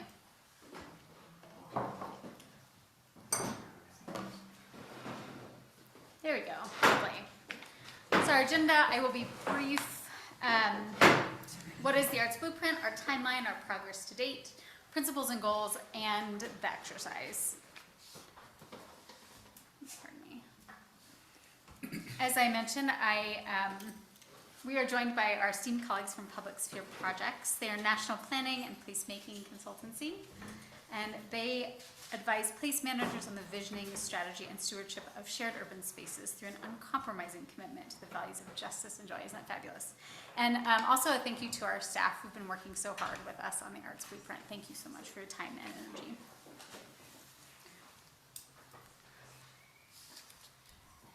What is the Arts Blueprint? I'm not going to read all of these slides, but I will read a little blurb while you check it out. I'm sure that you are steeped and perhaps have this all memorized, but this is a fresh reminder. The Blueprint will ensure responsible use of the Arts, Culture, and Heritage Tax and shape future programs, funding, and policy. Our work is funded through the tax as well as 1% for art policy, which integrates art into city capital projects. We also sometimes get funding in partnership with other offices and through a new sponsorship program. What the plan is. It is a roadmap for our office. It is a tangible vision with details and steps, and it's a balance between what is possible and bold ideas. And what the plan is not is a list of everything that people desire. So it is not specific to Sundance Film Festival. We are super excited. However, it is not specific to that. There was some concern from our community connectors and residents that this was made specifically for the arrival of Sundance Film Festival, so we want to be very clear. This is for everybody year-round. And this is not a demand to community or residents or other city partners, but perhaps a recommendation and an encouragement. Our timeline, we finished phase 1 in Q3 of 25, and this will run through Q1 of 26. Again, I will not read all of this. However, this plan built on a lot of listening and learning. We looked at what's happening in Boulder and across the country. We are learning from other creative cities and national best practices. We aligned everything with the city's big picture generational goals, and it's grounded in real data like from the artist census, a venue study, from our grantees, and from other research. And like you saw in phase 1, it aligns with our SIR goals, how our SIR goals are supported by the arts, the city's SIR goals, and how the arts community should be supported in turn by those goals. Our progress to date, we estimate we've reached nearly 2,000 community members with engagement. Nearly 1,200 people completed the community questionnaire. We focused on conversations, one-on-one interviews, and met people where they were, like at Boulder Arts Week or Bike to Work Day and rec centers.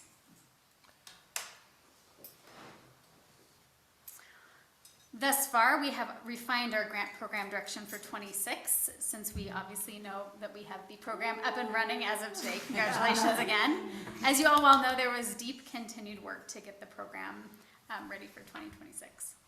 The inputs from phase 1 help us build what I've been calling the trio of logic. This means that every goal and recommendation is triangulated with insights from 3 different sources: community engagement, best practices, and our community's broader generational goals. Our theory of change model is a step-by-step process, very informally for getting where we want to go. And it begins by identifying these bigger goals and working backwards and forwards to identify actions, as you'll see, and forwards to, with help from you, to get to our big vision. And Dan, do you mind to, the consultants have their cameras on. If you can also include the little cutout overlay, if that's possible, just if they want to, if they would like to say anything, but if not, it's okay. Hi, y'all. Oh, wait. Hold on, you're there you are, hi. Are we Jenny, visible? Abby, and Philip. Oh, and Philip is unmuted. Can we have the sound on? Thank you. O'Hare he's in. Are you in O'Hare? Can you tell? They all look the same now. Here you are. Hi. Try that again. We have a very elaborate setup right now, which is wonderful, but we have to get ourselves set up. Okay. Well, there we are. Hi, Philip. we're here for it. Hi. Thank you. Do you want to talk briefly about the theory of change model as shown, please? Lauren, I feel like you're crushing it. And it's super echoey at my end. Oh, okay. I think then whenever we hand it back over to you, we will, you will go through this again anyways, because we're going to talk through the vision. So I'll just continue and then, okay, great. Thank you all. That sounds good. Thank you. It's important to note these principles in the same way that Josh mentioned this sort of overlay that they have of the state. These principles have emerged so consistently across our research that they serve as an overlay rather than distinct goals. For every goal in this plan, we will intentionally consider these as guiding elements. For example, we apply the race equity tool in the city, as you might know about. The principles that we use are a lens for decision making. So whenever a new program is developed or an existing one is reviewed, we'll pause to reflect on how these principles interact or are addressed.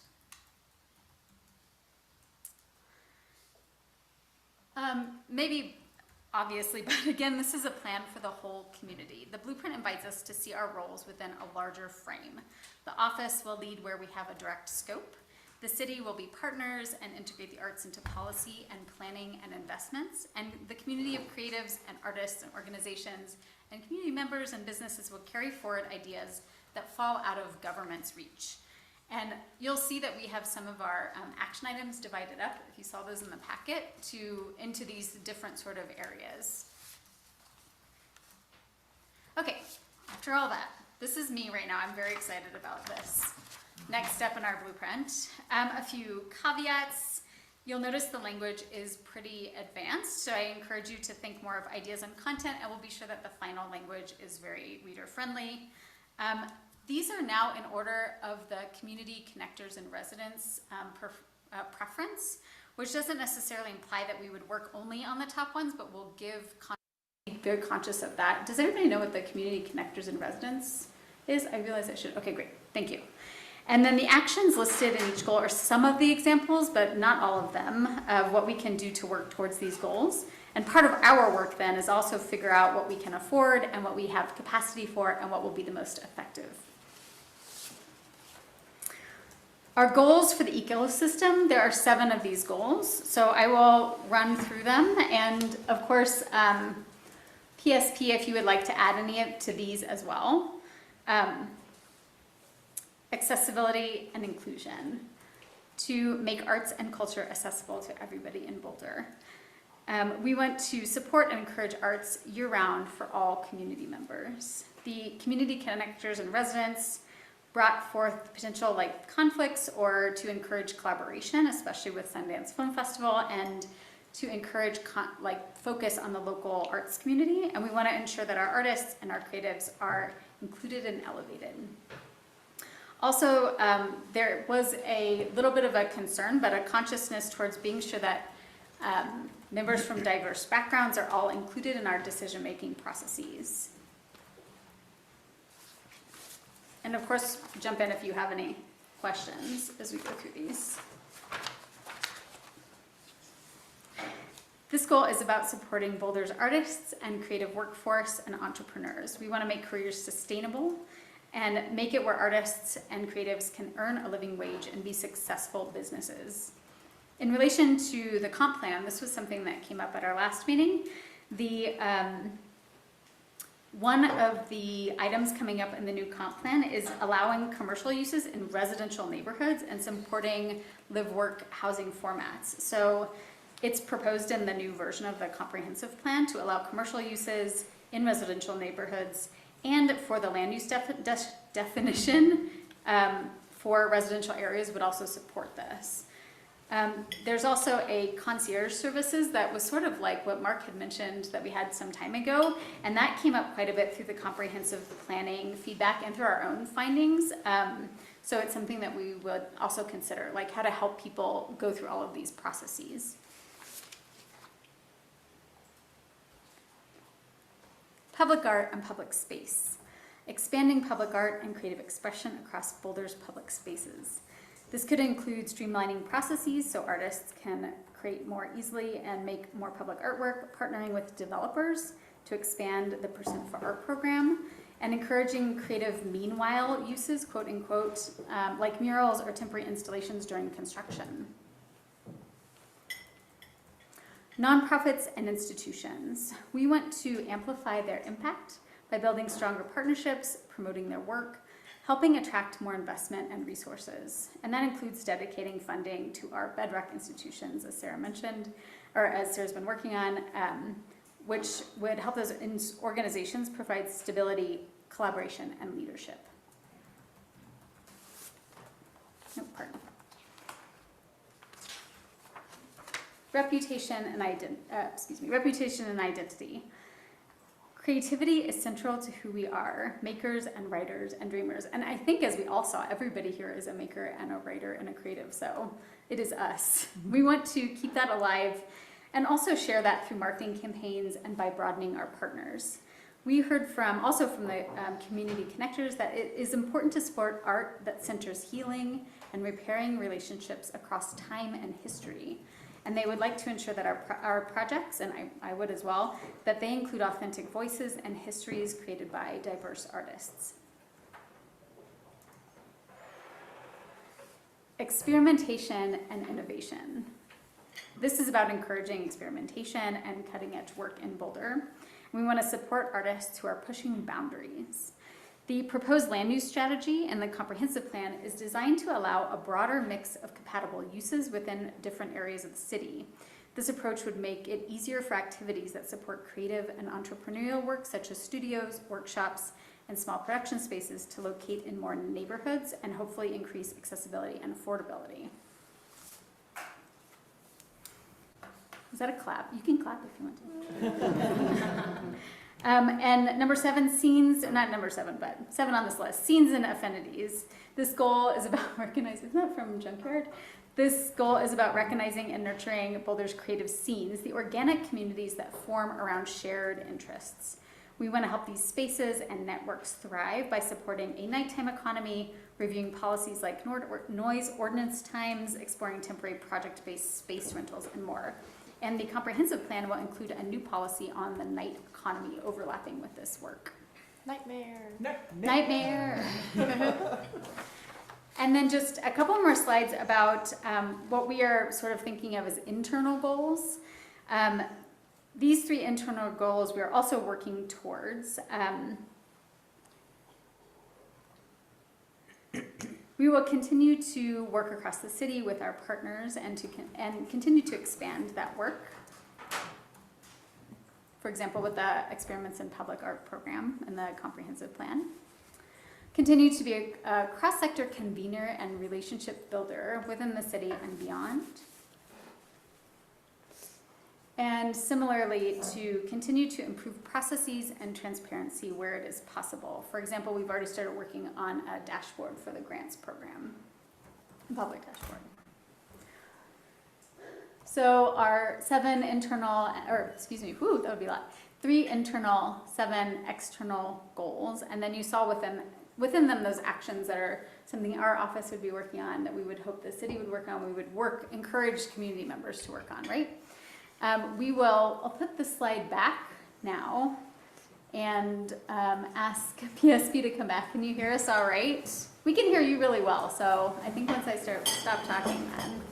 Does anybody have any questions before we, it was a lot, but thank you. And it was amazing, no questions, easy. Are we echoing on your guys' ends or just ourselves? I think just to yourselves. Okay, we can deal with that. Great. Okay, so we see now Jenny, Abby, and Philip from Public Sphere Projects. Welcome. Hello. Hey, thanks for having us. Okay, Lauren, thank you for that thorough presentation of the 7+3 goals. It sounds like we can't quite see the room, but it sounds like they landed well, like they make sense to this group. Dan, is it possible to, let me think. Could we add our screen onto the Zoom screen so they could see it as well? There's rioting in the streets. Yeah. Oh, that's me. Hi. Man, I wish we were with you in person. Are you sharing a screen right now? I don't see one. Also on screen, it looks like people have snacks. We do. Very good ones. This- Sorry, we have We're experiencing a very real cool, FOMO. but very complex technical system in this room. We're in a new space, sorry. I Can we think it's bring on it? you because you're talking. And, No? he has Okay. control over the camera angles. Oh. Yeah. We can move it to the 7 commissioners, the important people. Well, I think as long as we can really hear each other, that's the primary thing. By the way, have we met everybody in this room so far? Is everybody like, have we shaken hands?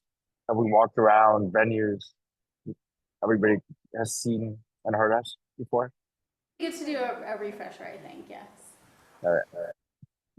So then I won't bother with introductions. Maybe other than to say that besides myself, my 2 colleagues from Public Sphere Projects are joining this meeting.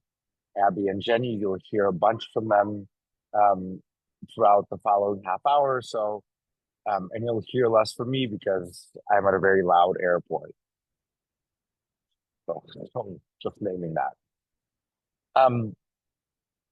We have a presentation to share with you, which is really just a few prompts to get a discussion going. But the purpose of our time with you today is to start getting some language towards a vision for what we imagine the arts and culture ecosystem to be like in 10 years, give or take. I assume people in this room have drafted visions before. Yes. So show of hands, please. Oh, wow. Lots of vision drafters. We'll say a few words about what we think a really successful vision statement is and how it differs from, let's say, a mission or the kind of specific action-oriented goals that Lauren just shared with you. And we'll show you a few vision statements from your peers across the country, just to, have a peer review and maybe a little bit of critique, and to also see how they're constructed. That sound okay? So we'll start with that once we have the slide. Maybe the slides are already up. I can't see them. Oh, there now. Oh wow. Okay, so very blue. So if everybody's all right with this, I'll press on and just provide a little bit of introduction. We'll talk about the peer vision statement, and then Jenny and Abby are going to facilitate a kind of fun, collaborative literary arts session here. I'll draft some things up.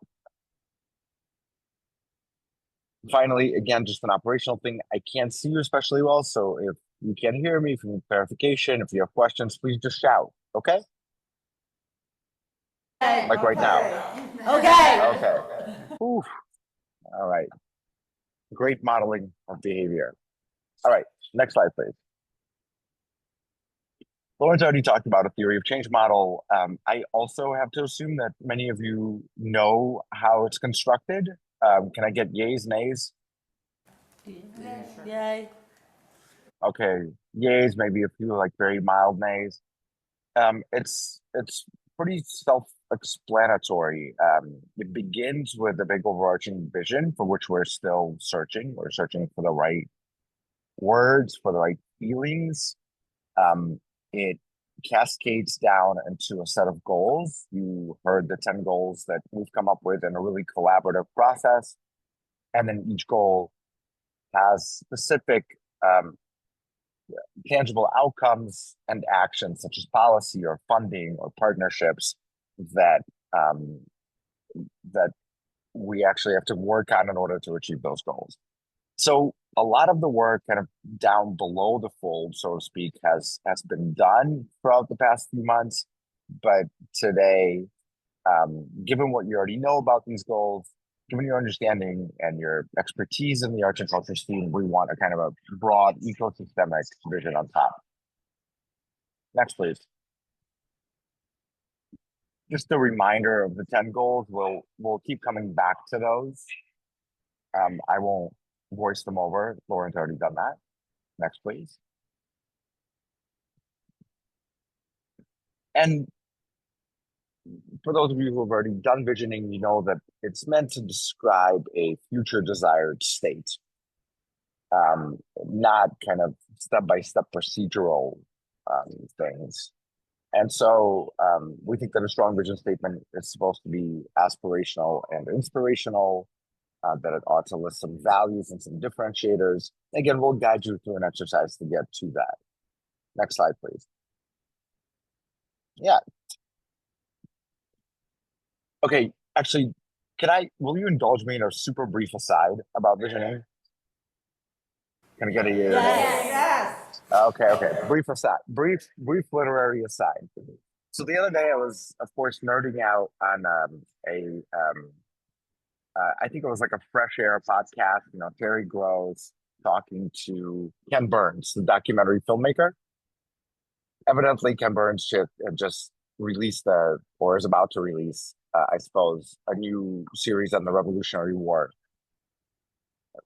People have heard of this? Yes. Okay. Anyway, Ken Burns was talking about how she was really quite eloquent about it, and I won't do it justice, but he was talking about how the Declaration of Independence was a particularly visionary document, and that a lot of the language in it implies not like not so much a complete state, but a forward motion. So he vamped for a while on the phrase "a more perfect union," which is really quite a beautiful turn of phrase. It's a little unusual to hear NPR wax so patriotic, but it was really lovely to think about a more perfect union being a kind of an always incomplete and always moving objective, almost like a state of flow. So I thought about that a lot going into today's conversation about what a vision should be. And as much as it describes the future, it doesn't have to sort of describe a final state of arts and culture once and for all. So anyway, I just thought that might be something of an inspiration as we write an inspirational statement of our own. Fair enough? Yes. Yes. All right, towards a more perfect union. So, we've seen a lot of visions, we've written a lot of visions. Many of them kind of get into what we sometimes quip as a live, laugh, love model. What this sounds like. It should be vibrant, thriving, and inclusive, or whatever, where people live, work, and play. That kind of a triad that AI is very good at emulating these days. We want to be a little bit more specific than that. Next, please. We wrote a couple of bad examples to share with you. Example one, multiple stakeholders will convene to design appropriate policy, programming, and funding interventions that incrementally elevate the quality of production for the nonprofit sector, creative entrepreneurs. This is super processy, in addition to being a little bit of a word salad. That's not where we're headed towards. And then here's a perfect example of a kind of a live, laugh, love model. Boulder's arts and culture ecosystem will be, inclusive, thriving, and creative.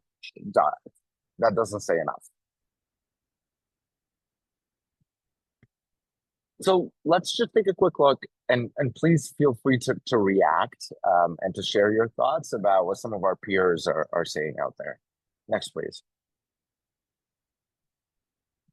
Boy, that's maybe a little too close to home. Fort Collins. Does anybody wanna do a dramatic reading in the room? No volunteers. Okay, that cannot be true in a room full of creatives. One of my four. The Fort Collins creative sector is regarded as a comprehensive network, including independent artists, nonprofit and for-profit organizations, and businesses, government, educational institutions, philanthropic organizations, associations, and other creative industries. Through collaborations, I should have worn my glasses, through collaborations and partnership, the creative sector and industries are promoted and more visible, supporting an expanding creative economy. Okay, snaps and claps, please. Beautiful dramatic reading. What do y'all make of it? Gobbledygook.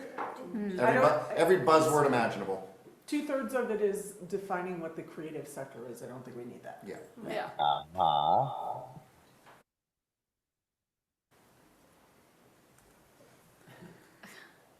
I mean, there were some things we liked about it, though. Right? Yeah, there's some things that might be useful. Well, I totally agree By with what trying you to already include said. everything, they're leaving things out. Exactly. It might have been more useful to just use the word, like as our colleague just did in a presentation ahead of us, like just to say the creative ecosystem and leave it at that, without listing out every constituent part of it, which you're right, necessarily misses something.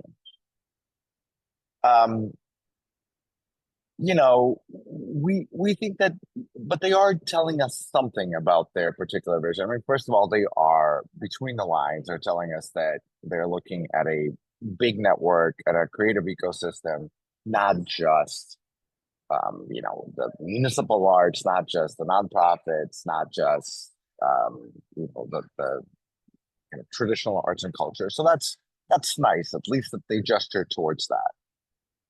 And they landed on an expanding creative economy, which I also think is curious. I mean, they could have landed on anything else, right? They could have said, we see our ecosystem becoming, I don't know, more welcoming and inclusive, or friendlier to people of all ages, but they didn't say that, right? They said we want to expand the creative economy. So that tells us a little bit about how they're thinking about their overall vision. Don't you think? Yes. Yeah. To be clear, we don't think that it's like great or particularly applicable to us, but it is calibrated. All right, let's see another one, huh? And you know what's coming. Somebody's gonna have to do a dramatic reading. So, boy, the next person's really lucking out with a much shorter one. Cindy, go for it. All right. Arts and culture are essential to Tacoma, enlivening its downtown core, contributing to the livability of its neighborhoods, and enhancing the quality of life of its its residents and visitors. Boy, oh boy. So, okay, so what about this one? Very different, huh?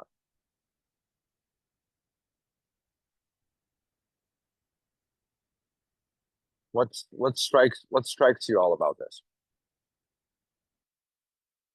Impact and process. Feels more like a current state than Yeah. than a future goal. Yeah, it sounds very much like this is what is now, not what are we going towards?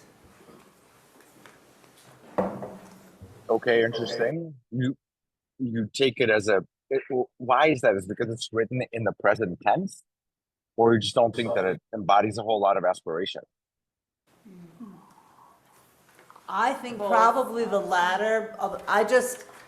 We read it once, I had that thought, and I went back to find where is, and I see the R, but I felt like it said is like 8 times. So to me, I guess that means it didn't land on me with much forward motion. Yeah, I'll give him a little bit of grace because a lot of vision statements are written in the present tense. It's like, it's as if you were writing from the future. Like 10 years from now, Tacoma is a place where artists thrive and where people, whatever. It's so the present tense is really not unusual. But you're right, it doesn't really have a whole lot of like, more perfect union kind of feeling. But what's interesting about it, Abby, Jenny, tell us. Oh. Yes, happy to 7 here. So what we really loved about the Tacoma example was how place-based it is. So it's specifically calling out a downtown core, particularly calling out neighborhoods, and then the way that it also named quality of life first for residents and then for visitors, we felt was very intentional.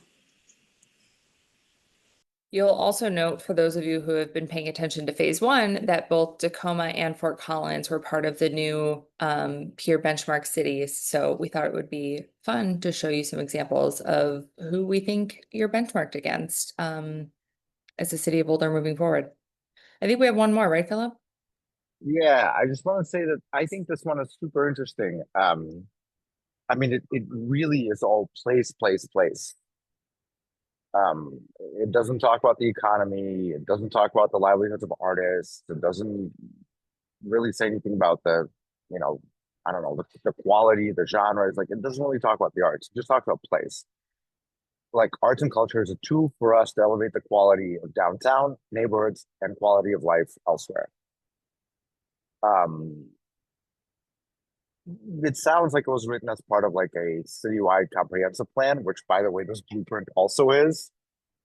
It focuses so exclusively on place-based value of the arts. Curious, right?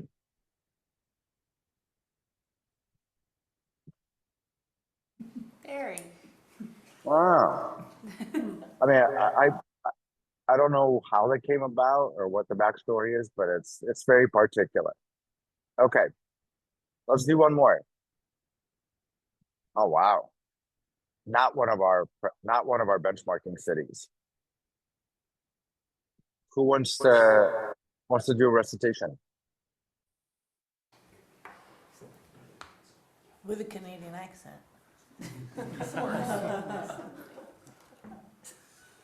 Come on, who said they were in theater as an adult? One of you guys. I lied.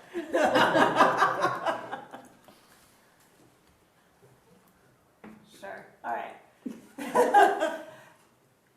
Yellowknife, Northwest Territories, Canada. The diverse cultural fabric of Yellowknife is evident in the richness of arts, culture, and indigenous identities, which all contribute to the quality of life for everyone who calls Yellowknife home, attracts tourism, and supports economic growth. Ooh. Okay, thank you very much. Well, that sounds a little different. I mean, I get Where caught they in can't use the the Oxford cultural comma. All right. Nope. Wait, what did you say?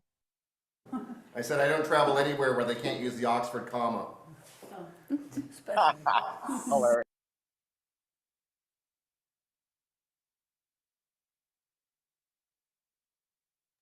What other thoughts do we have before we share ours?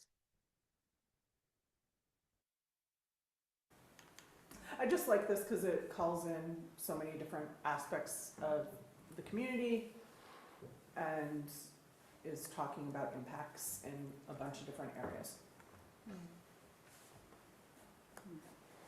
Yeah, I think it's an interesting reframe. It's like the diversity of Yellowknife is evident in arts, culture, and indigenous identity.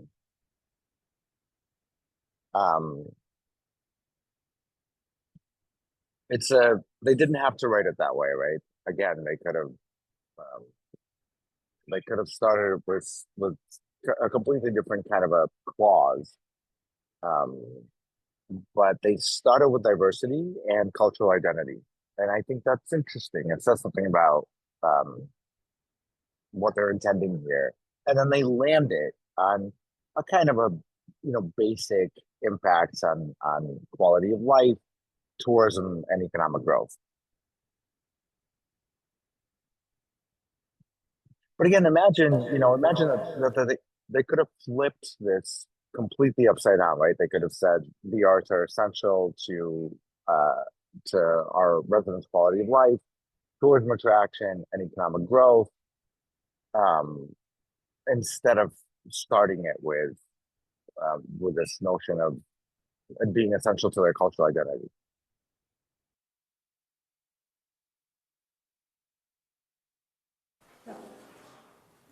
Any other thoughts here before we have one more example? I lied. Okay. Oh, we'll Okay, be guys, we quick. have just over 30 minutes left. Okay. Well, why don't we just read the top? Abby or Jenny, would you mind taking just the top part, please? Absolutely. Wichita, Kansas. Our vision is that Wichita is recognized as a community where artistic expression is integral part of the city's success, arts thrive, and cultural heritage is preserved and celebrated.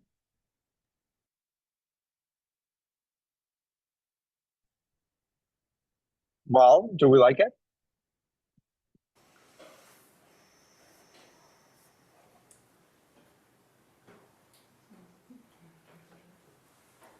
I will mention that this is the first one that mentions kind of like the necessity of art rather than, isn't this nice? The integral part of the city.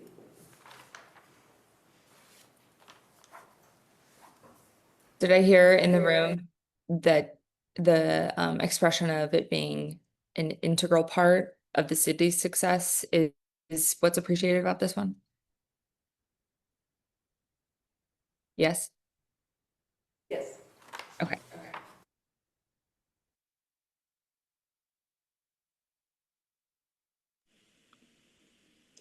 And finally, with this one as well, we just want to highlight right next to each other a vision statement and a mission. So of course we know the vision is looking to the future. The mission is supposed to be talking about what's happening now, but oftentimes it can be really hard to distinguish the two. So I'll give everyone a moment to just take this in.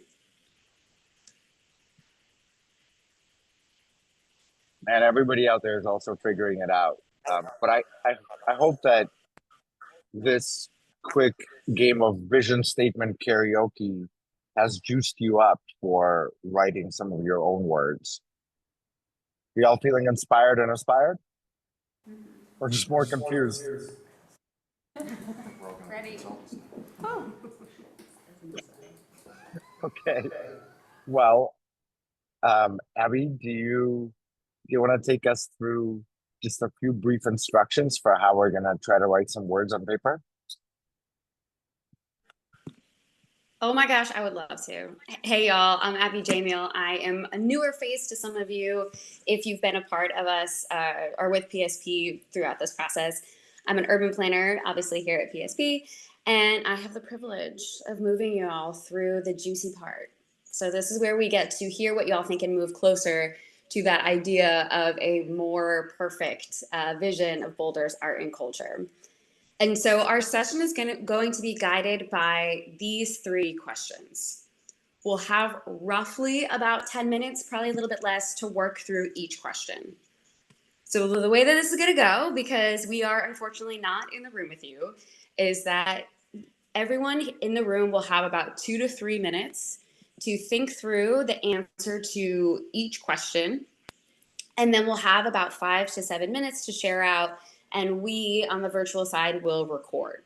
So we'll do the first question first, people will write, we'll all talk about it, and then we'll move on to the second question. So you don't have to answer all 3 questions in the first 2 to 3 minutes. You will have that much time for each question. And as Philip had noted before, we're taking a step forward. So we're not looking for anything that's completely perfect or elegant. So while we do want you to be thoughtful and specific, it's okay to just go with your gut.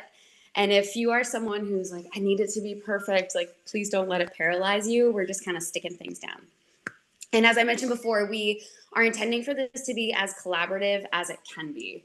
So if there is anything that you'd like to +1, if you want to talk about things out loud, if you want to respond to someone else in the room, particularly if you feel different from them, that's amazing. Jenny is going to be recording everything on this Miro board, which we're going to transition to in just a few moments. But if we don't capture something, please feel free, those in the room who do have a computer, to write some things in the chat, and we will do our best. So let us know if we're not capturing what you all are thinking or saying.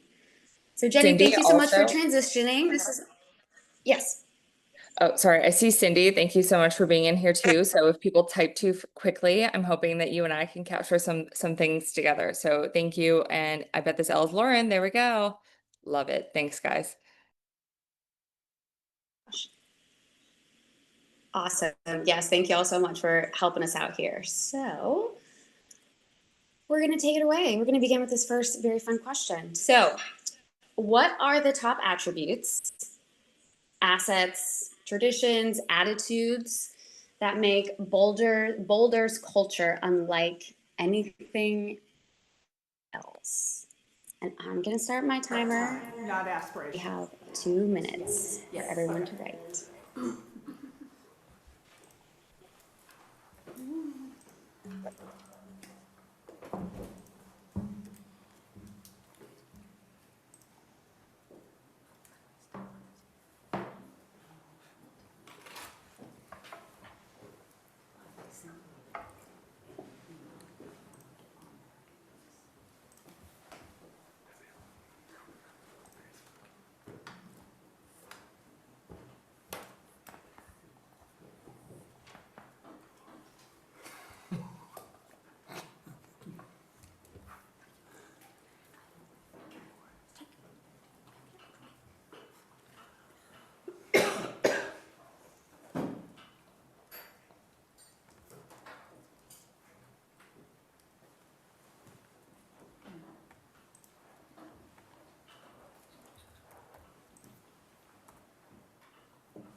All right, we have about 1 more minute.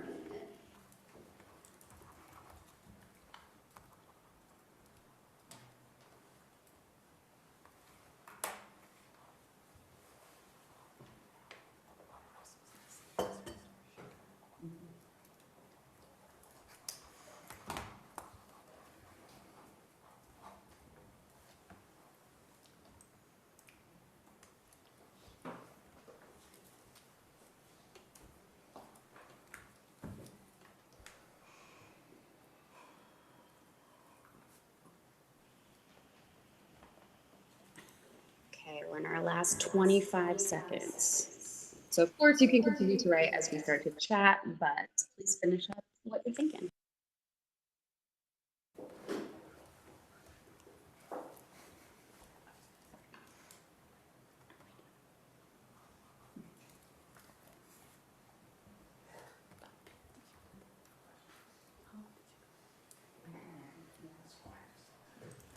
Okay, now it is everyone's time to shine.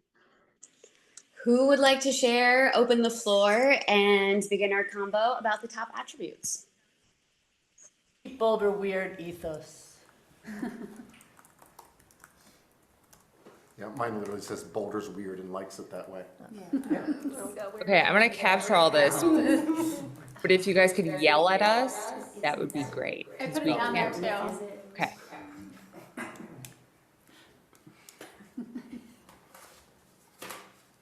It's not as weird as I love Boulder's weird and like it.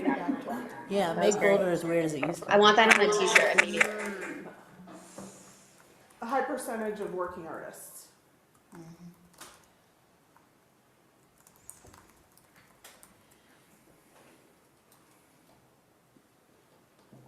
What you guys got? High concentration of arts organizations for a city of 100,000 people. Well, I had, I think because many of our arts organizations are off Broadway, there's no stigma of failure. Yeah. And I think it's also interesting that we have so many, 300 days of sunshine.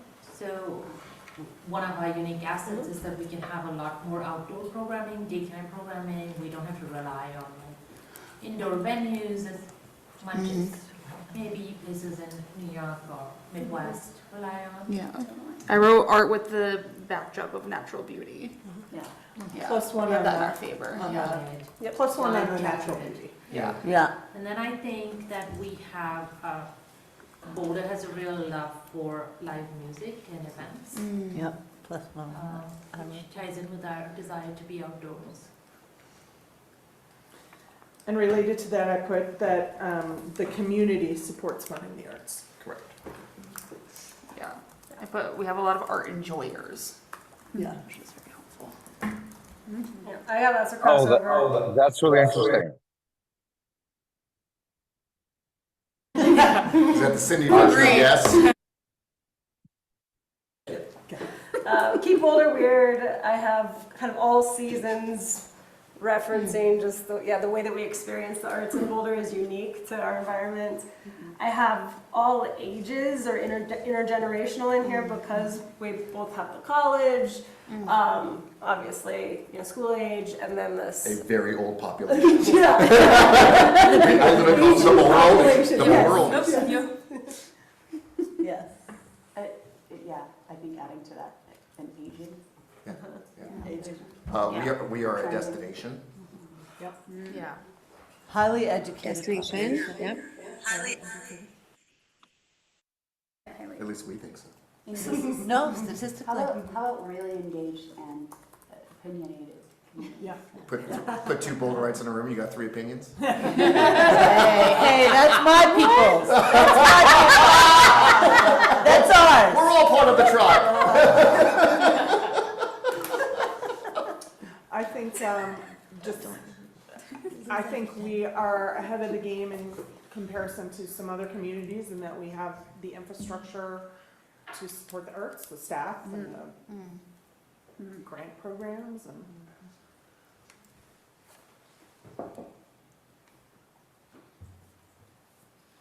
I wrote community-based to world-class arts.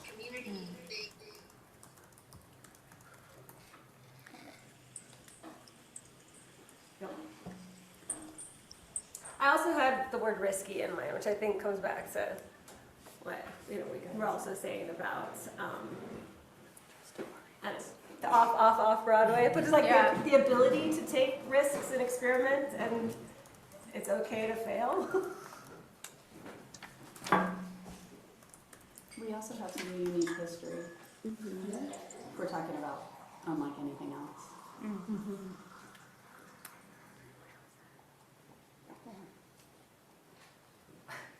to the flagship university of the state. Can I put them with highly educated? Great, we have time for maybe about one or two more. I know I'm personally curious when the note came up art with the backdrop of, I would love to know more about, like, do artists incorporate that natural beauty? Is it there to look at so it's inspiring, or did people interact with it? Both, yeah. Thank you, Cindy. How about curated? Curated? Say more about the word, what do you mean? Curated in what way?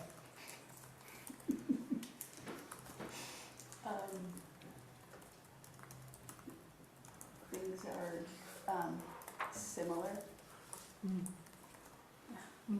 visually.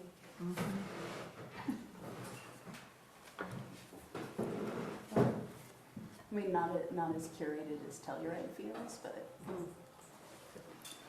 A little uniformity in the voice, is that what you're saying? Thank you, Lauren, for capturing that in the room. Love it. Abby, what do you think? Do you want to move on?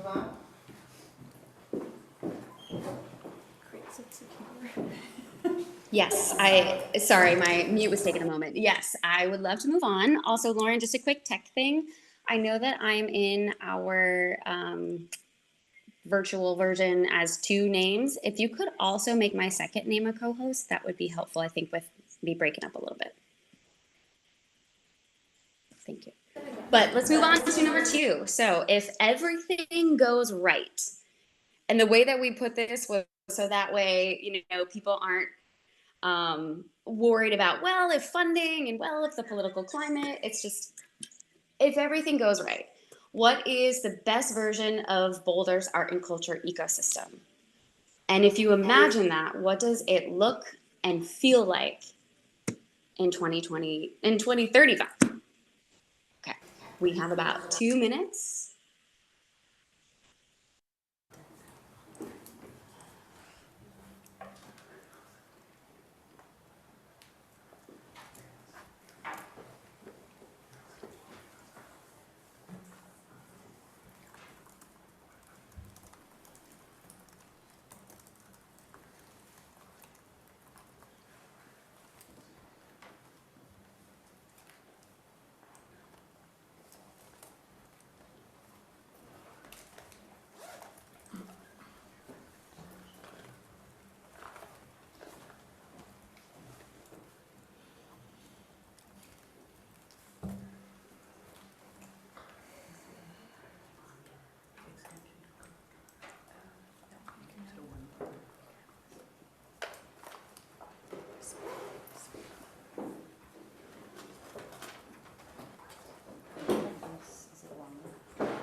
Nobody noticed.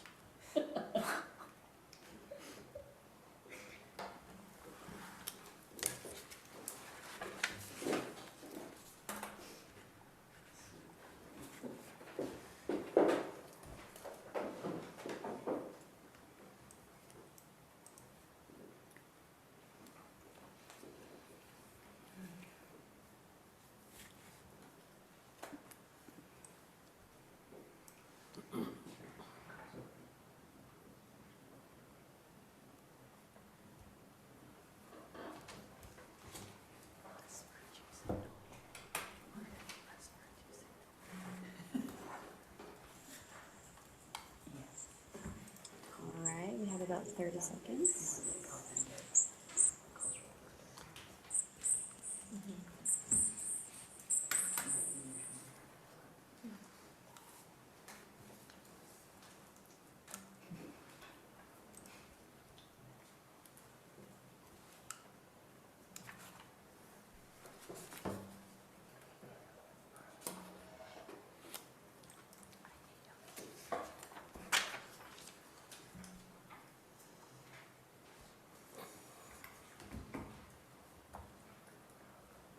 Anybody need more time?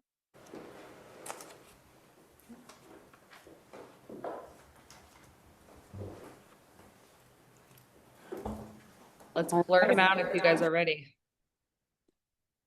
I'm answering for everyone.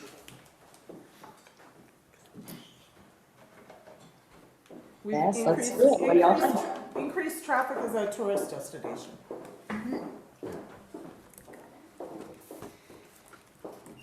As a cultural tourist destination? Or Yes, just okay. cultural, yeah. Got it. I had, don't get mad at me.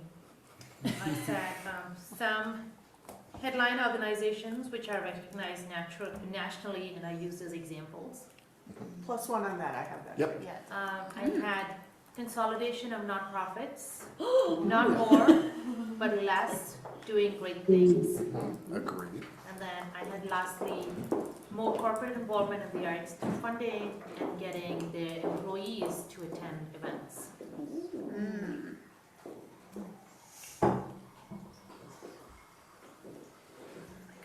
I have more artists moving to town and actually working it.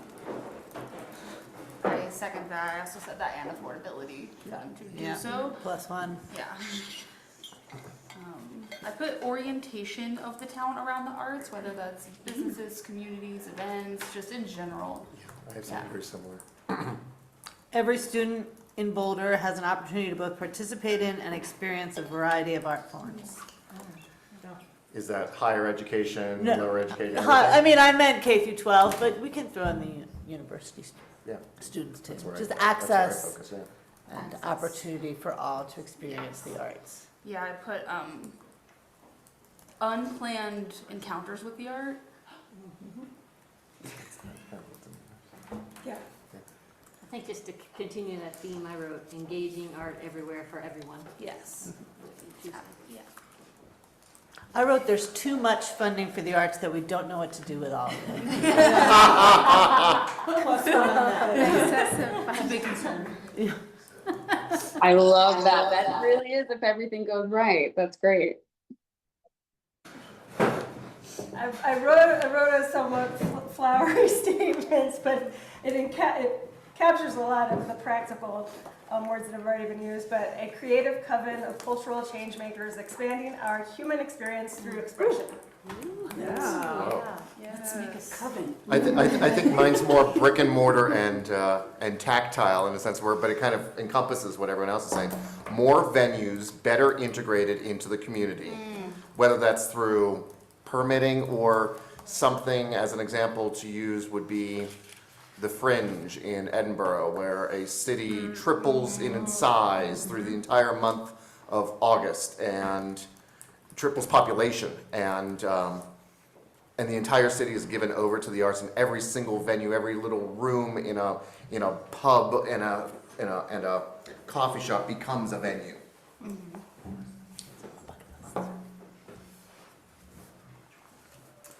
And the last thing I have is that we have a highly collaborative community up in the arts.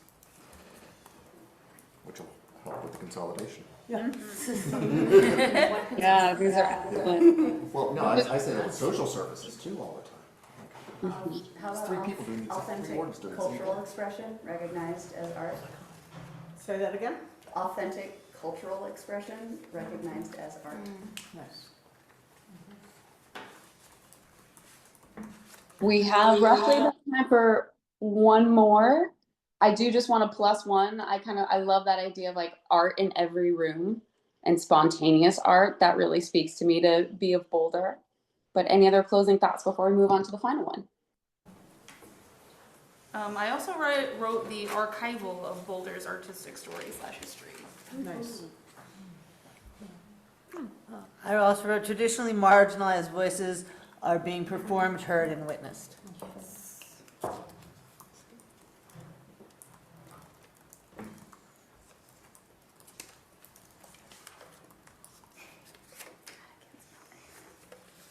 Great. All right, everyone, let's move on. We have our last and final question. Drum roll.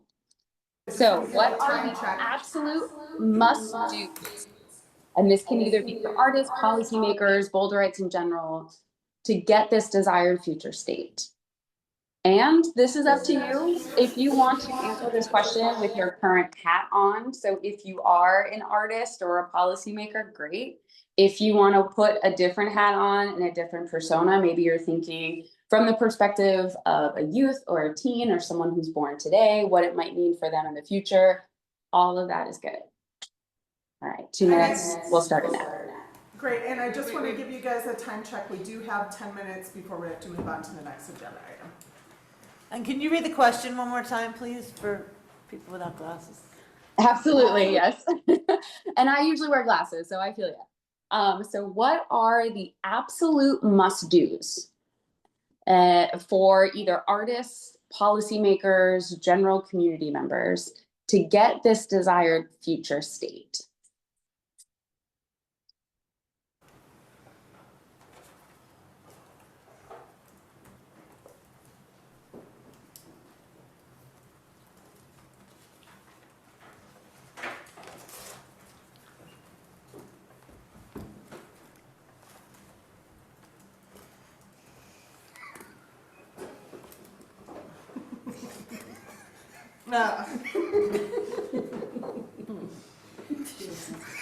Yeah, super realistic. Yeah. Oh, thank you. Very tactile.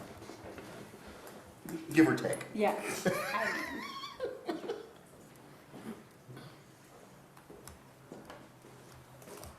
That's just like 3 ballrooms, right?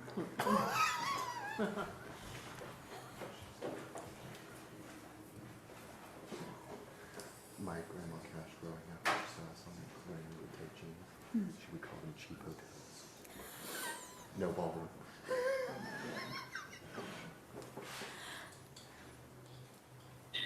All right, we have about 30 seconds. And the fact that I can hear people laughing has got to be a good sign.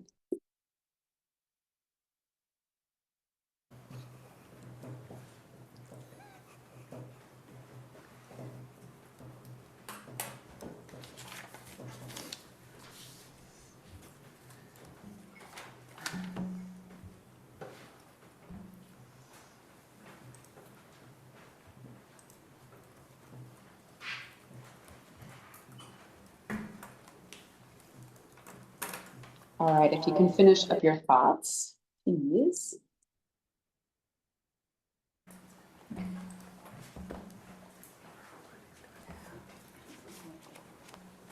All right, and let's open up the floor. We'll do five minutes this time.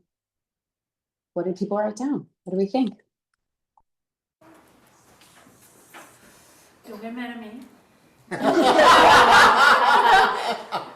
Future state. Artists must be more collaborative, positive, and grateful while understanding that you made a choice by going into this career.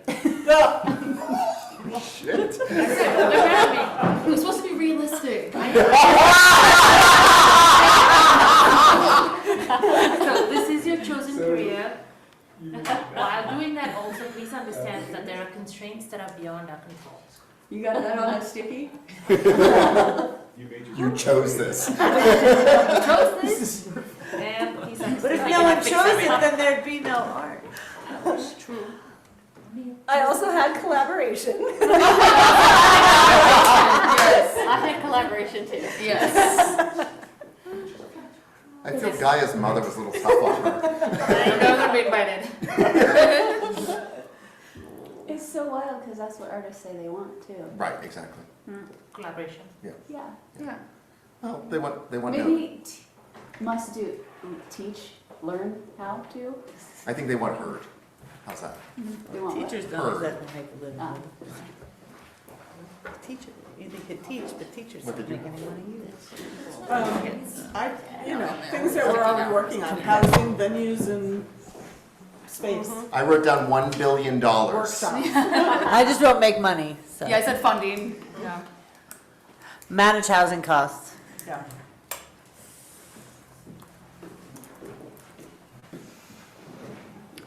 And engage, engage, engage, I wrote. Find ways to use our commercial space. Yeah, it's an infrastructure, so a lot of that, like, a lot of people wanna be doing things, they need a place to do it, and accessibility to the places to do it. Yeah, go down to Pearl Street, look at the second floor to all those buildings. I say that over and over again. Yeah. Second floor studio. Start now training the artists of the next generation. Nice.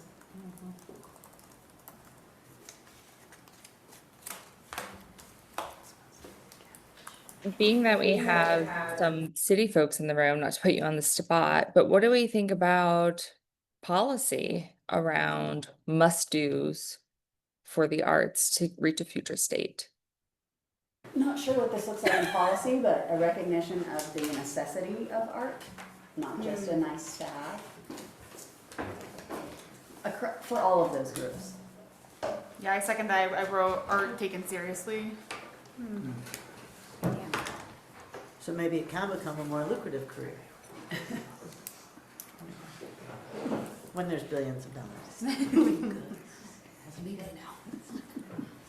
Great, we have about 1 moment. Mark, do you have it? A lot. I mean, permitting, zoning, land use flexibility to support creative industries. You mentioned the vacancy. So how do we make it easier to leverage empty spaces? How can the city facilitate that type of stuff? Special events, ease of access to special events, support in organizing special events. Being a connector, leveraging the investment in Sundance, how that trickles down. I know there's a willing partner there, but how can the city help facilitate that in some way? How do we leverage city funding and make it multiply so that it's, it's grants and how do we, find additional private dollars out there to continue what we want to do? You got everything on the checklist there. All right, maybe that's the mic drop, I think, at the end of this one. So thank you all so much. We're gonna take everything that you said and that we've recorded and translate it into working towards that vision statement. And I'm going to pitch it back to Jenny, who's gonna wrap things up for us. Holy moly, Lauren, you're so fast. I was like, let's do one. I'll do one, you write one, and Lauren's all over the place. So thank you. I super appreciate it. And Cindy and everyone else who's been in here, really, really appreciate it and appreciate that all of you, after a long retreat day, were still able to laugh and be open with each other about what this could look like. You have access to this for, I'd say, through the end of the day. If you're like, gosh, I didn't get to say that thing, it would be really cool if I could do that. Feel free to let Lauren or Cindy know, or you have the link to this. But what we want to do in right quick order is, to Abby's point, and Philip, who's still here with us, is take these 3 prompting, probing questions and translate them into something that feels like a future state and feels relevant to what we've known getting to be immersed in Boulder for the last 2 years. So we're really looking forward to that. You should hear from us in pretty short order with some sort of drafty visions that we'll go through with Lauren and team. And we'll get a vibe check from you all again on what we feel we should keep, what we should get rid of. And we're going to utilize our advisory committee that has been with us since the beginning of this process, meet with them in early November, and show them some versions of what this group has started. So I know we have some overlap there. I'm really grateful for the incredible participation across all groups here in Boulder around arts and culture. It's very clear to us and to everyone we talk to that Boulder's arts and culture scene is an integral part of who you are and what you do. And if not anything else, you guys are screaming it from the rooftops. And so let's make a vision that actually amplifies that internally. So we're going to go ahead and do that. Lauren, I don't know where you are. I can't see you, but there you are. Oh, there you are. Okay. So we'll do that in November. Do we want to preview that we will be in market in November? I guess now I am previewing that we will be in market in November. And the hope will be that at the end of November, we will have a vision. We will have these goals. We will start to flesh out these action items, outcomes, and start flirting them with the public. and get feedback from the public. And it will all be coming from the wonderful experts who are in this room and other rooms that we've spoken to over the last 2 years. I don't know how much time we have. If we have time for questions, I'll take them up until they kick us out. We have 2 minutes. Anybody have any questions? Okay. I don't see any. All right. I think if any questions come up, we can direct them to you through Lauren. Yeah. Of course. Thank you everyone for your time and have a great rest of your retreat. Thank you. Thanks. Bye now.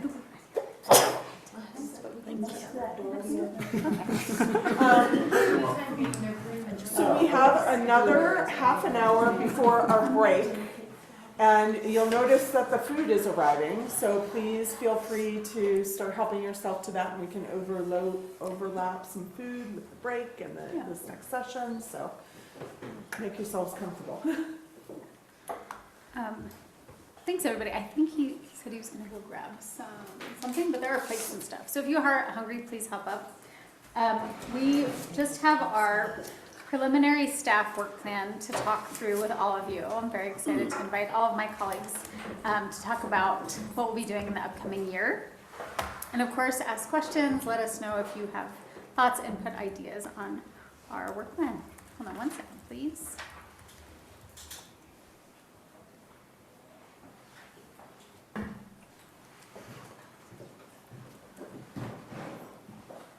Okay, great.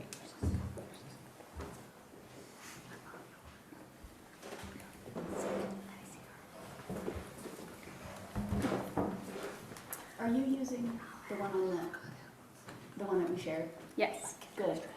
Because I would hope so. I added stuff to it. That's not the answer. The answer is yes. Yes.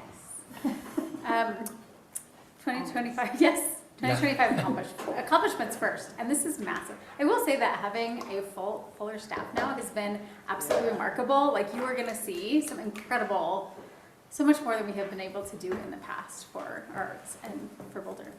Please, Jake. So I'll talk about a couple of our 2025 accomplishments. There's a bunch up there, but I'll just highlight a few. And the photo on the left there is Circle of Honor, which was installed last year at the new Fire Station 3 by artist Michael Clapper. And some other things I'll highlight here. We had a couple 1% for art projects get kicked off in 2025. Fire Station 2, Gregory Canyon Creek, and a Central Ave Bridge mosaic project. We had a series of experiments in public art lectures that included a mural workshop with local youth, as well as an augmented reality lecture, in addition to some temporary sculptures. We had our public art tour program, which was extremely successful this summer and expanded to include Spanish and tactile tours for the visually impaired. We had over 230 attendees this year. And then we had our 3 Western City campus projects continue along, and those total almost $1 million together. So those will be with the construction of the new Western City campus in around 2027. Yay, that's me. So I started just over a year ago, and there's been a lot going on. I'm so lucky that we got to hire Matthew as our art specialist. Really helped me get those dollars out the door quickly, and as of now, our entire 2025 grant program is spent. So, yay! That's over 160 grants and fee waivers. Speaking of hiring people, we hired 5 grants panelists who took care to review our competitive grants fairly. Matthew and I completed the 2023 and 2024 general operating support data reports, one focusing on the need to increase funding amounts to organizations and the others on audience trends. The 2023 one is on the website. We are about to post the 2024 one. It just takes a little extra time to do visual descriptions for the graphs to be accessible. And all of the work that went into getting feedback for the 2026 grant program.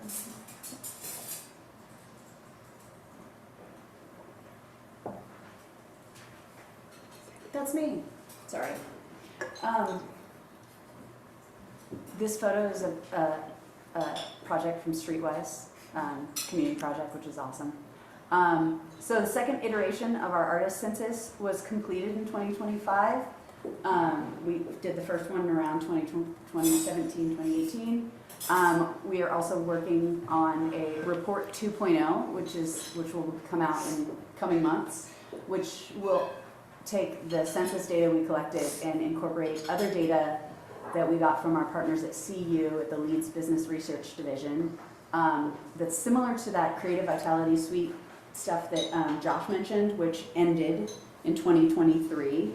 They stopped doing that, so we got our friends at CU to do it for us, which is amazing. Anyway, so we have data for Boulder specifically for the last 3 years, 2022 to 2024. And we'll all incorporate that as well as feedback gathered from the city's community survey report. We got 8 Creative Neighborhoods murals were completed this year. We also reimagined that program and had the application period open, just ended, for projects to be completed in 2026, 27. And I'll talk a little bit about the changes we made in a bit. 11th Annual Boulder Arts Week happened in April. We launched the inaugural Boulder Arts Week Awards, which we're very excited to continue in 2026. We had 7 artist meetups, and I was trying to calculate the attendance since I saw Sarah added hers, and I wasn't, that's why I was surprised. Anyway, lots of artists came to them. Our cultural venues research is in progress, including a cultural assets map, which will be made public in the next few weeks, which will be a publicly accessible map with different layers of all different kinds of really cool cultural assets. Yeah. And, oh yeah, the rest are, the last 2 are you, Lauren. Oh, pardon. Or do you want me to say it? That's okay. We are, we'll have one more Experiments in Public Art series with the comp plan, but we have had 4 successful artists projects engaged with a comprehensive plan, and we started the Boulder Arts Blueprint. Perhaps obviously. Okay, so future work planning. All right, looking forward for 2026, we're hoping to revise the public art policy, hopefully streamline it, make it a little more clear, and work with across city departments to initiate projects. Initiating projects, so some of the upcoming ones would be Gregory Canyon Creek, Table Mesa, and Broadway, and then a handful of Parks and Rec projects. Also working with the Boulder Strong Memorial, which is going to memorialize the victims of the King Soopers shooting. This year we opened the public art, or the Experiments in Public Art program, so it was not an invitational, it was an open call, and you all saw the 3 projects that were selected and approved, so we'll get that going and implemented for next year. We also want to expand on our outreach and engagement, expand the tour program, potentially plan some new artist professional development opportunities and public art workshops. And then obviously there's going to be some new work with the Arts Blueprint, so that might include things with encouraging partnerships with developers, expansion of the 1% program to private development, not just public development. I like this. This mural was created by local artist Chris Wong as a part of the Creative Neighborhoods program. This was one that was created this year. Creative Neighborhoods, if you don't know, is a program that supports community-led art projects with goals of building community and foster belonging in residential neighborhoods. The goals also include creating opportunities for communities to connect with local creative professionals and providing paid employment for those artists. For the new iteration of the program, historically it's been mural projects in neighborhoods initiated by residents of those neighborhoods. For the new iteration of the project, we looked at the map of where everything was, and the projects were kind of concentrated in specific areas of Boulder, and most of those areas were more, we're not underserved neighborhoods, we're more well-served neighborhoods. We use the city's racial equity instrument, which is a really cool tool that we have in the city. Went through it with other staff members from this office, from our neighborhood services office, a couple of people, a couple of people in this room, one person in this room, and some other community members who have been a part of that program in the past. And so we made some changes to make the program more accessible to the broader community and to specifically target those underrepresented sub-communities that we haven't really reached before. We just closed the application for that, for the projects going forward. 6 of the 7 applications we received were for projects beginning next year. They come from the targeted sub-communities that we wanted to reach, so yay us. And yeah, super excited about that because they're in neighborhoods that we haven't done projects before, or one of them, Palo Park. We had one project there before and the fence blew down. So, and then others where we haven't done any projects. So, and they're diverse types of projects, not just murals. Some are performing arts, some are other kinds of activations and stuff. So, super excited for that going forward. Oh yeah, and the cultural asset map that I just mentioned. It's going to come out this year. We're really going to push it next year. It's going to be awesome. You're going to love it. I am very much looking forward to stewarding the $2 million 2026 grants program. In addition to pretty much increasing award amounts across the board, we're also instituting a new pilot grant, Lifelong Learning, to encourage intergenerational programming and safe third spaces for young people. We have the new Bedrock tier. I think it's a good balance between innovative risks and expanding the tried and true programs that there's a lot of demand for. These new changes, though, of course, will come with a lot of technical assistance, and we have some plans for that Matthew's going to talk about more in just a moment. Meeting with applicants is already a huge part of my job. I like to talk to people, hear what their aspirations are, kind of do matchmaking, both with our grants and also different funding opportunities throughout the state. I would like to remind everyone that I work for a few state agencies, including Colorado Creative Industries, so yeah, I see myself as a resource for connecting people there.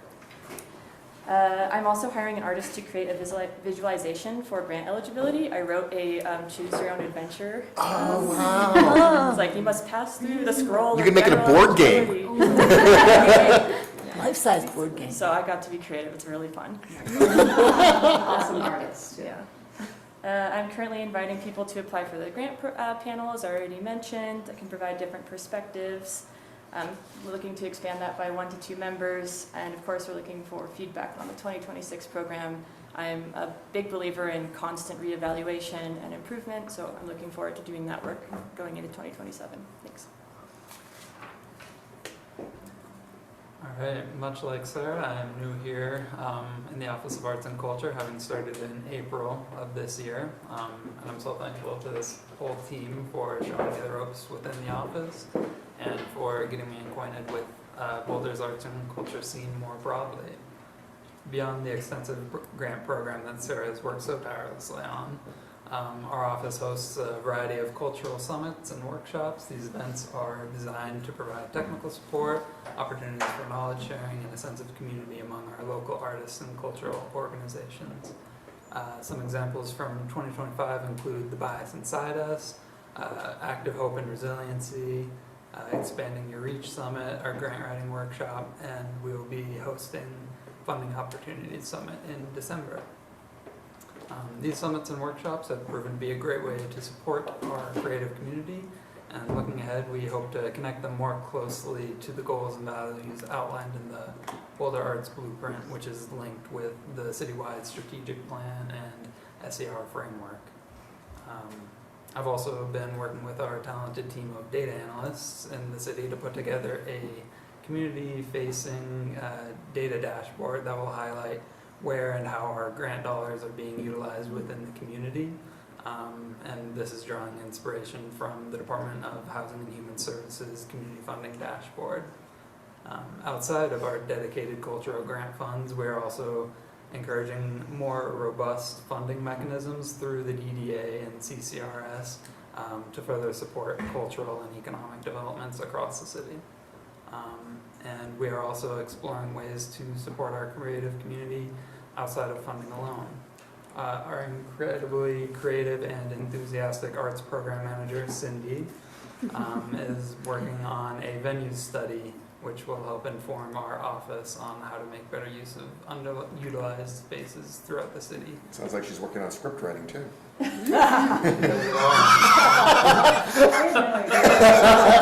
So surprised.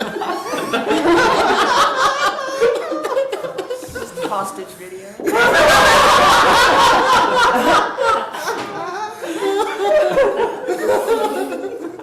But yeah, we are going to do some summits on accessibility and sustainability to provide resources for organizations. This really awesome photo comes from Frequent Flyers. As you saw in the presentation, this category, entrepreneurship and workforce, has a lot of potential new programs, including partnering with local higher education institutes to provide a arts business certificate program, organize a creative business cohort training and apprenticeship programs, and partnering with colleagues in cultural and economic development staff, partnering with our other colleagues in our new Office of Cultural and Economic Development to develop concierge services and accelerator programs specifically for creatives. Also looking at further and deeper research, how to gather, one of the things I am very interested in is how to gather data from creative professionals who are living on the margins of federal statistics, those who may be like juggling gigs, hustles, like a non-linear career, no W-2s. Hard to collect data from those people, but yeah, we're gonna figure it out. In New York, they did it by offering them money. Gaia would say that they chose that. They did choose it. They did. They did. I just want them to talk to me so I can collect their data. This really awesome photo comes from East Window Gallery. 12th annual Boulder Arts Week is coming up in April. We are stepping up / reevaluating the promotion of this promotion of the celebration of local arts in our community. We're making use of partnerships with Visit Boulder and their expertise in this area. Super excited about that. We will also be doing the 2nd annual Boulder Arts Week Awards, which will be promoted in conjunction with like the pre-promotion of Boulder Arts Week and publicized along with the launch of that. Emmy, our amazing comms partner at the city, is constantly working on managing and growing our communications inventory. Yeah, regional leadership, preparing for Sundance Festival, new work emerging from the artist blueprint, which could include things like launching a storytelling media campaign centered on cultural attractions and individual artists, coordinating with our colleagues across tourism agencies, like I said, working with Visit Boulder and Downtown Boulder, Sundance Film Festival, and CU Boulder. Lots of collaboration in the plans.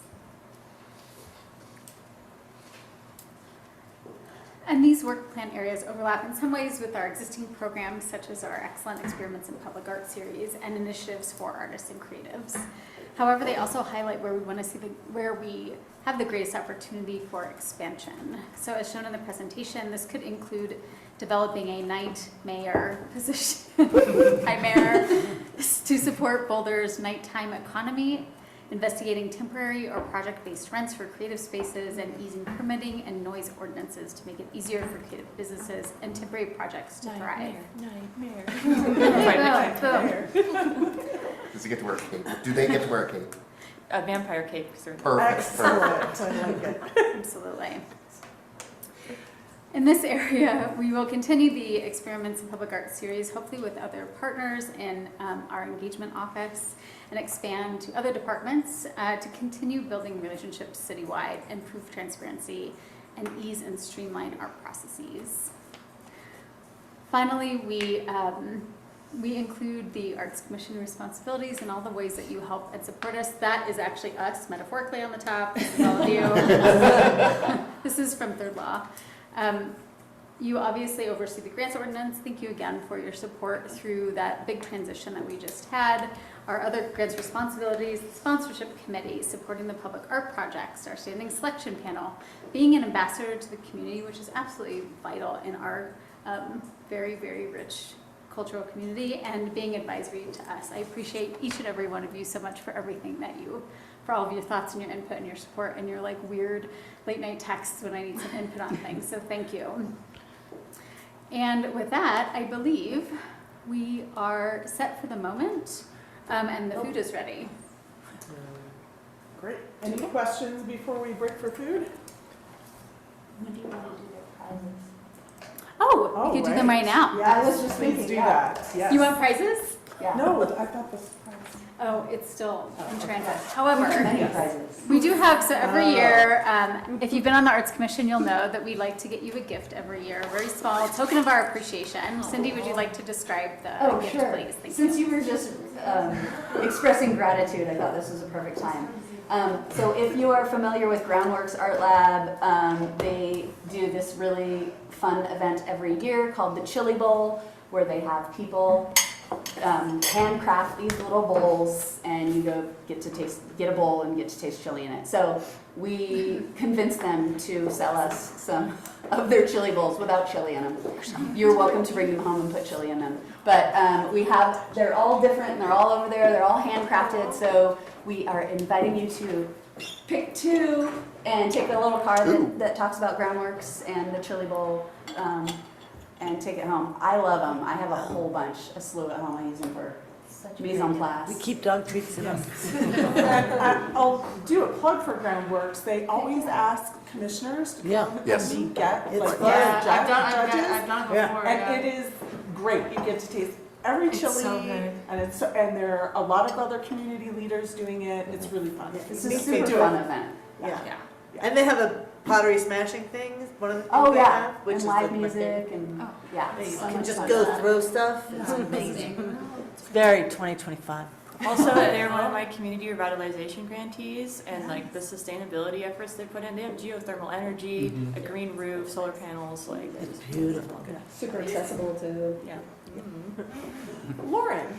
Yes, thank you all. Well, if you can wait about 5 more minutes. So, because Matt Shazansky is being shipped away from our office, I wanted to give us all a little bit of time because I think you have absolutely changed how the arts and culture world is in the city of Boulder. I was going to say a few words and then I will welcome Ethan Hecht from Mahlerfest to play a piece for you. Not Mahler. Yeah. The ninth.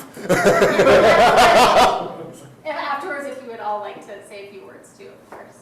Matt, I think you have truly changed how Boulder feels over your time since you joined Boulder.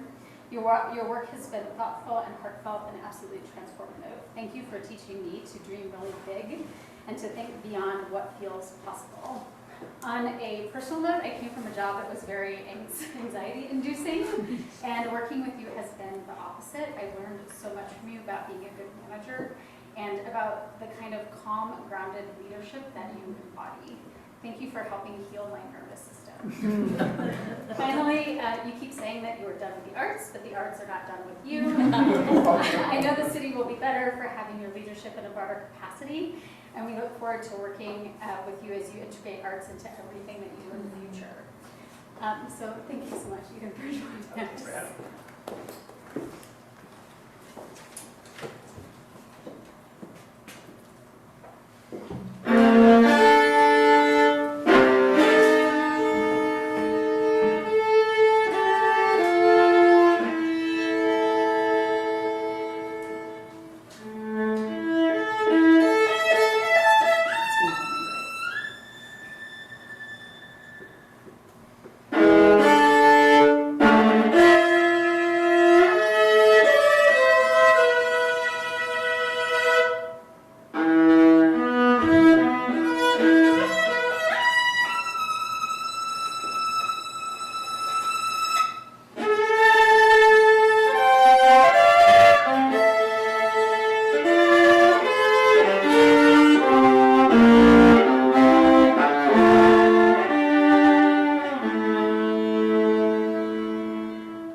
this. It's an orchestra piece, but there's a viola solo in the middle of it, and Lauren, I thought that was more fitting for you than some of the other things that come up.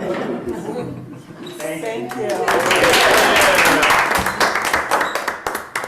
I want to open the floor to any other staff members or commission members who would like to share some remarks with Matt. Go ahead. Matt, I really appreciate how you make people feel seen and heard, and I really hope that one day I have an iota of the patience and de-escalation skills that you have. So yeah, really appreciated working with you. Yeah. Oh, go ahead.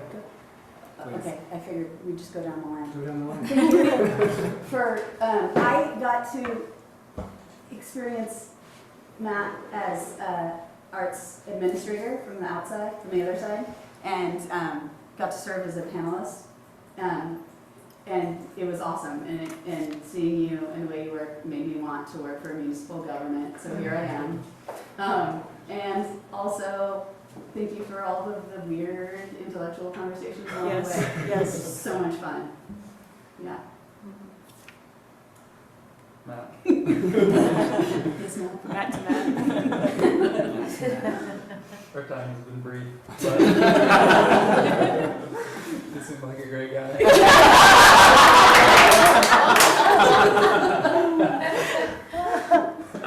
And we shared a name, so. Profound. This is a great fit. Good job. Cindy, did you write that speech too? Matt, thank you so much for getting the 1% for art policy. So yeah, that's like the city of Boulder really is indebted to you for getting that done. So kudos. Yeah, thank you so much. It's been great working with you, Matt. I think the first meeting that I had with you, you had us talk about a super long-term thing, and you were talking about how to adapt venues, outdoor venues, to climate change in like 40 years, and I thought that was a very cool and inspiring thing for someone, you know, in leadership to be thinking that far ahead, and I thought that was really cool. Love to see. I do have to say that Matt's not leaving. He is still with us. He looks so lifelike. It's like where I got to be. I had an old boss that used to say, the way we thank you for doing great work is by giving you more work. And I think that's in a lot of ways what we're doing, is tapping Matt for all of the great work that he's done for the arts community to this point, for the organization, and using his big brain to help us with the big challenges that we have. One of the big things that Matt will be working on for us is the citywide strategic plan.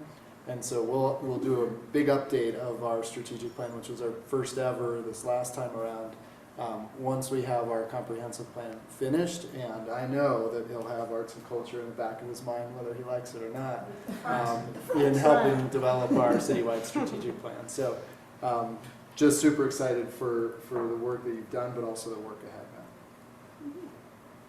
Matt. Matt, I've known you a long time. So Denver Office of Cultural Affairs. So you are the reason I'm continue to volunteer for 20 years in the arts. So, but you have the gift of being aspirational and visionary, and the ability to figure out the nuts and bolts to actually bring that vision to fruition. That's a pretty rare gift to have. Both sides of your brain are running full throttle. The first time you were like the sentinel into my entryway into the art board, and you had like a stack this big of papers for me to read through, which was terrifying. And then I remember our first in-person meeting, you were playing the Cramps before, and I was like, yes, I'm gonna taste. This is so great. And yeah, it's been great having you here to guide us all. It's gonna be weird to not have you in the corner to just jump in with the encyclopedic knowledge of things, but I'll still bother you about music and movies for sure. Yeah.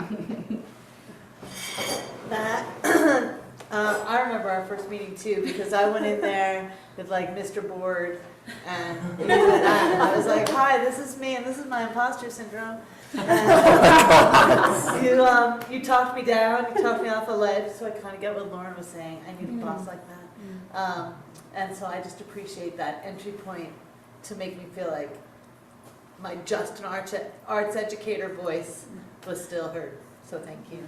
And lucky Boulder that we get that. Matt, I don't know you too well, but I've always enjoyed your vibe because you have gravitas, and yet I feel like you like to indulge in some casual gossip. That very much about you, and I wish you all the best. And we are so lucky to have such strong leaders in the city of Boulder. Come back with the gossip. Matt, I think you have some Santa Claus energy. It's not just the beard, it's like this warmth and like, I don't know, welcoming spirit, the arms that want to hold space for you. I don't know where the gossiping is happening. Each time we have to get recused and you're able there to hold space for us while decisions are being made, and I appreciate that. In my time before the commission and during the commission, in so many interactions to arts leaders, individual artists throughout the city, and folks that are influential with the city, I don't know how many times when I've mentioned your name, those people in response, and I quote, responded, "I fucking love that mensch." Matt, I love big brains that I can't outline. I have appreciated over the years just your steadfast knowledge of how the city operates, how all the puzzle pieces work together for our little corner of the city, and your guidance and support as I've walked through my commission experience, and also for the role you've had in mentoring Lauren to be such a great head of her department now. So thank you. Yeah. So I think that's everybody. Thank you.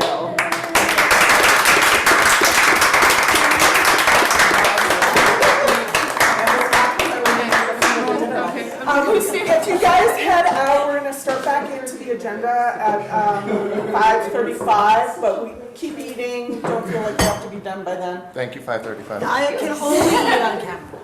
Okay. Can't stop on camera unless it's being recorded.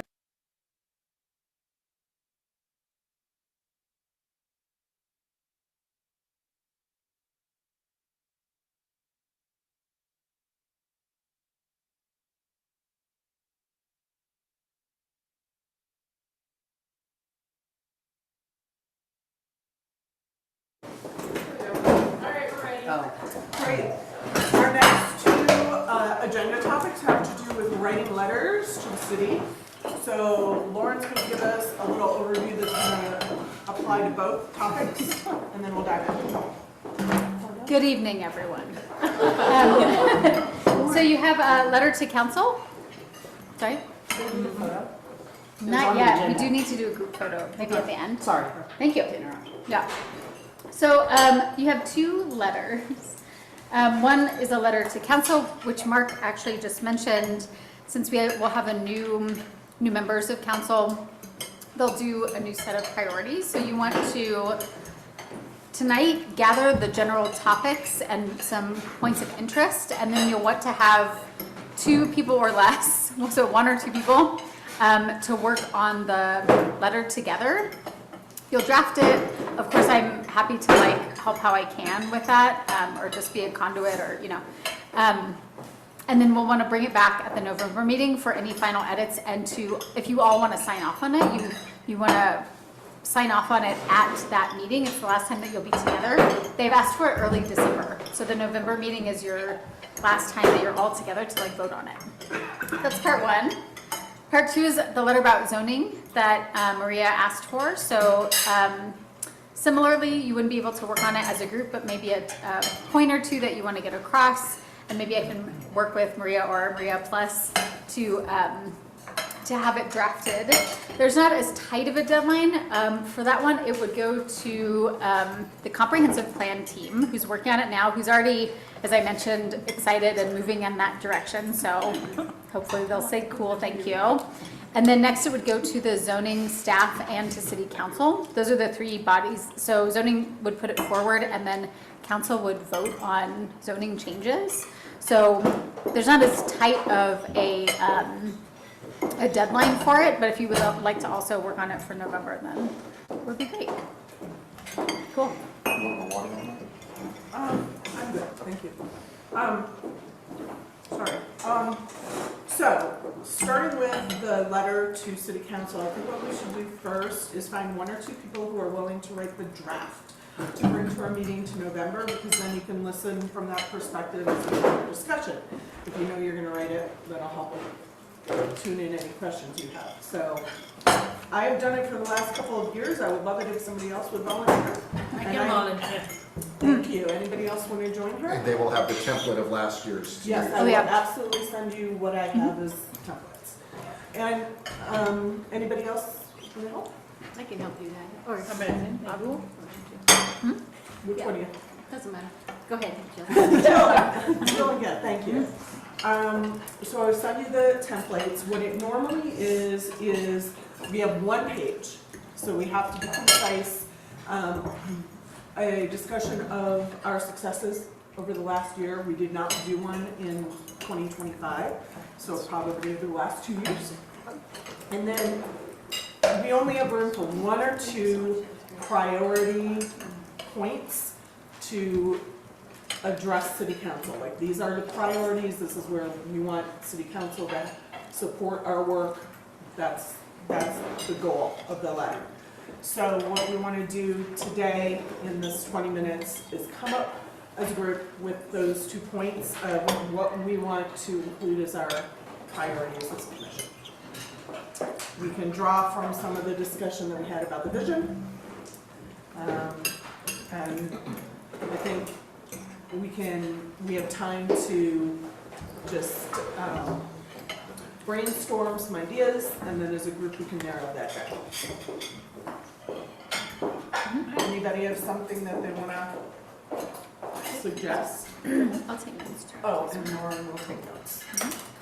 Well, I think from the last meeting, it's this, we wrote this thing about 2A, how we voted. Some more transparency, or can we move some of the overhead back with the city? I think that was like a big thing that we wanted to have some discussion around. To keep live. Yeah, to keep alive. I would say that. I think we should thank them for raising the arts into the Office of Economic Development. The director. Cultural and economic development. Cultural first. Culture's first. And, Yeah, culture's first. And just say we're excited that they've acknowledged culture as an integral part of the city, and then the bad news guy below that. We need more money. Yeah, I was glad to see the Create Boulder folks also responding more, in a reply, all thanking her for that alignment, which is one of the reasons I met with her too, to say thank you for this. I agree with the, long-term goal of being able to see to fruition the verbiage of 2A and what the voters did vote for and what it was intended to be. Also keeping in mind that our tactics may change depending on what council we end up with, whether we're staying the course with our current one, or if we're getting folks who have pledged to be more friendly towards that implementation. Maybe I can add to that. I did go to the Create Boulder with you, both of you, and I found that the candidates were really split. Half were very engaged with the arts, were up to date on what was going on with this commission and the work, and the other half were not. So I think we do need to watch that. I agree with you, Jeffrey. Some of them may feel like this is a tertiary or requirement in the city. Is there a transcript of that? There's a video. I have notes. Video? Yeah. I took pretty extensive notes, I can send them. Yeah. Ideally before, like, next Tuesday. Got it. I think one of the things for me that I'd like city council to just continue pushing forward is however zoning and commercial space availability can be applied towards the arts, incentives, or, you know, whatever they can do to help support artists through all this empty space. I also like that we have someone who is a venue executive that's going to be one of the people, you know, kind of backing that letter. So, good perspective. Venue executive. Fancier. I got that one from Sydney. She's scripting me now too.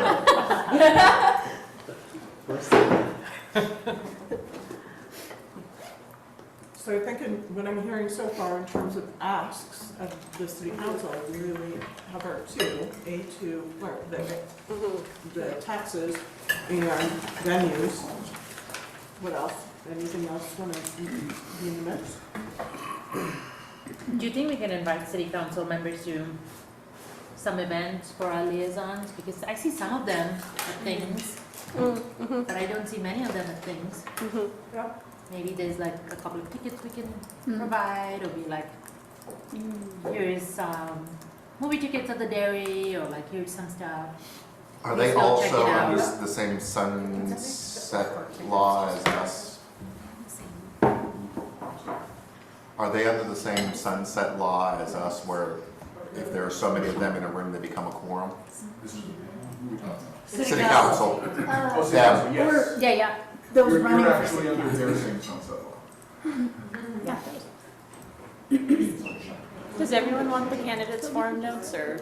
I would like them, even though I already voted. I'm voted once.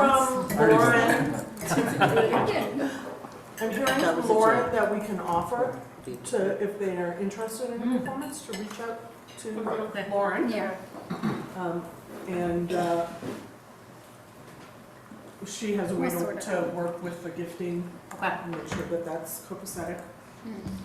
So it feels like in my mind, being able to talk about the success stories of 24, 25, and then as well as the voters passing 2A as kind of evidence of the integral nature of arts in Boulder, and our, you know, what, even though we don't have a vision statement, but in order for it to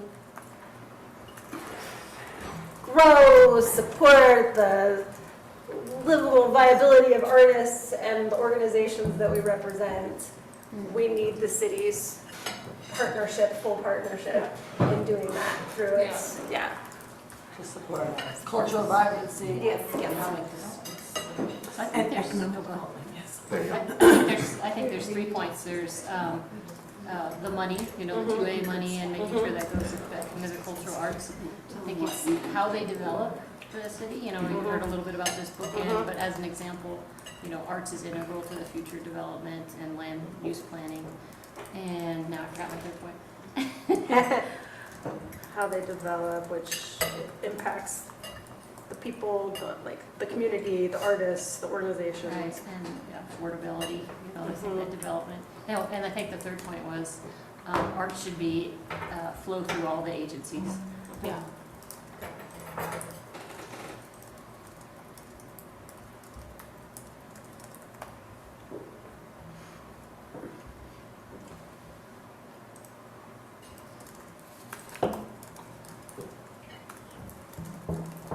Seems like that feels complete to everybody? Yeah, and we have access to the slides that they all went through of all of the success stories. And Oh, yeah. Cool. Maria, do you want to touch on the zoning? Yeah, so first I want to just make sure you all agree with writing this letter, because as I mentioned, in the in the bowels of the Boulder zoning code, R1, R2, RE, RL1, those zone districts do not allow art studios or workshops. And so it's pretty broad how they describe those things, and I think it's already going on. You know, people are, you know, if you do the open studios, yeah, you're touring, people are working in their, painting in their garages and painting in their basements and doing jewelry. So I think let's just acknowledge what's happening and encourage it to happen. And I think if they need to, with the, you know, this workshop and the venting you brought up, so, you know, if they need to, they can fine tune, you know, that you need, you know, they can separate that if they don't, if they're worried about people doing dangerous type of work in there. I wouldn't put that in the letter, I'd let them parcel that out. But I just think, let's just make, that's the most affordable workspace you're gonna have, is an extra room or a basement in your house. Do we know what led to those codes and when they were implemented? Or it was copy and paste from, you know, another municipality? I don't know, but I think they're assuming, probably, you know, you have chemicals and venting needs. They don't write that in there, but that's what my assumption is. Maybe noise, but you would still be, you know, you'd still fall under the noise ordinances. I did if I went back to the blacksmithing days or something like that. Yeah. I don't know. I think we would be kind of, I don't think we get in the weeds on all these different things. We just, you know. Is that something you'd like to write a draft and then we can approve it? Sure, I can write a draft. I can bounce it to someone if someone wants to approve on it during this. So, yeah, I'd be happy to read. Great. Yeah, okay. Is that something where maybe we start with Mark Wolf on to bubble up, or? I don't know, what do you think? Lauren, do you think that's something we should start with Mark Wolf to bubble up the zoning So request? I spoke to the comprehensive planning team that's working on the land use and zoning, and they were excited to say that it's already in discussion for the new policy. So I think if we have a draft, I'm happy, or if you have a letter, I'm happy to send it to Mark as well. But getting it into the people that are working on it directly is going to be super effective, and then he will help you get it to city council when that's appropriate too. So, but certainly the comp plan team, the zoning team, when they start, so the land use, remember it's like 30,000, it's way up here. That's the comprehensive planning team, and then the next under that is the zoning work. So we'll send it to them now, and then maybe you can send it again in a little bit when it's closer to when they get into more details, because they're still like above in the land use map. But certainly we can also send it to. Yeah, I think if it's sanctioned by the, well, not sanctioned, but if it's endorsed or already kind of not green lighted, but been reviewed by the city manager's office, I think that gives some great credibility to it. It might kind of think of it too, whenever it gets to, they're gonna have first presentation of the new policies in December, I think, for the comprehensive plan. So I'll send that date out, and it might be a good idea if you wanna go speak at a city council meeting, or to put your support towards those as well as individuals, right? To put your support towards any policy changes that would support this work. I'll make sure that you all have the dates. Great. Maria, I'm just curious how you came across that section, like just casual reading the zoning code. Are you having trouble sleeping at night?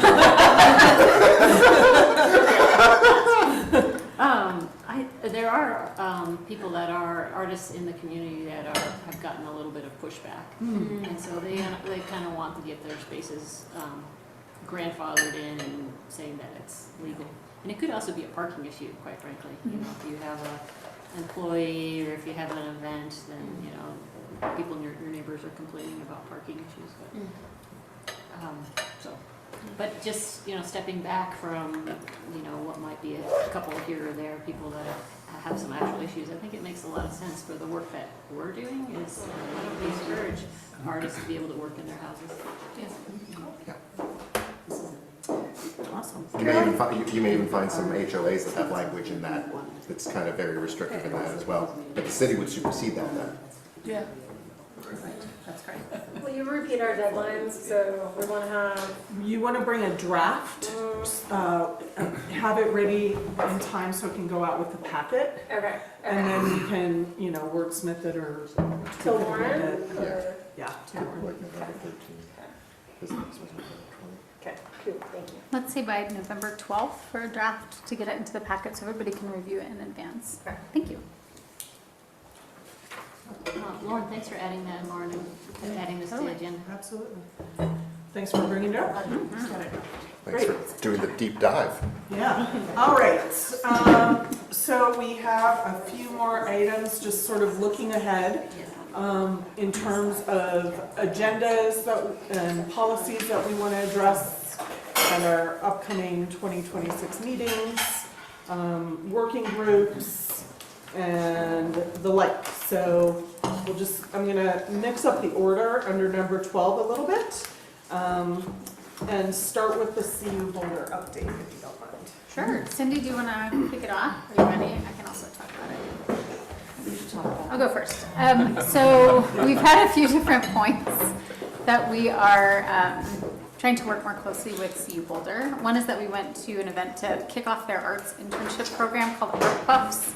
And what is it called? It's called Art Buffs. Art Buffs. Yes. So we are hoping to get an intern in the upcoming year, but we're also planning to meet with Lori Call. She's the engagement director, I think.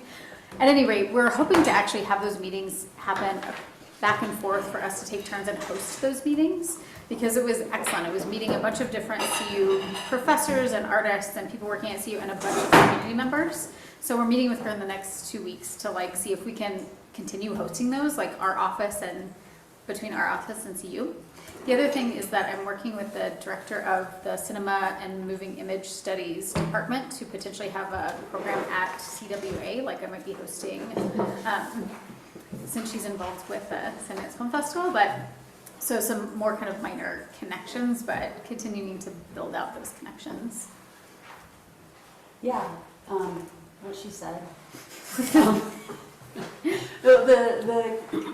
It was interesting, the meeting with CU, it was definitely like a launch for their Art Buffs thing, but Lauren and I both came away with like, yeah, that was really great to have those people in the same room.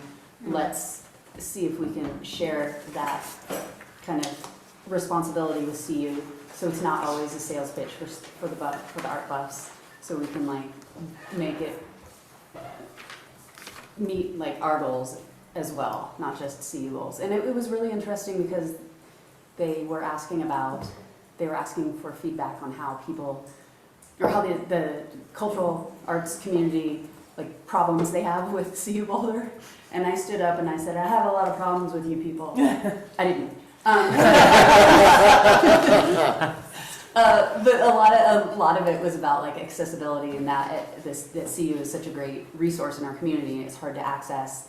And the people who work for CU also agreed that it was hard for them to access their own resources on campus. So they're like trying to deal with this whole, anyway, they're on board with getting more engaged with the community and, vice versa. What do you say when it's difficult to access their resources? Which resources are you referring to? Specifically space. Okay. But also, we were talking a lot about, for our purposes, for our office, like getting the community to go to CU arts and cultural events to support that stuff, and getting CU students to come to leave campus. I know a lot of Boulder's art old, but like the cool things that they might want to do in the community. Yeah. Can I say two things? Yeah. Thing number one is that I just know this from speaking with various CU leadership people, is that they are really balls against the wall for funding, because they've had a lot of cutbacks in international students coming in, which is their big revenue source. So like the MBA program, maybe last year they had 20, this year they have 4 international students. So like they've seen a significant drop in their revenue from the international student side. So I don't know if we're looking for any money or funding from them. It's going to be super hard for them to fight with any dollars. Yeah.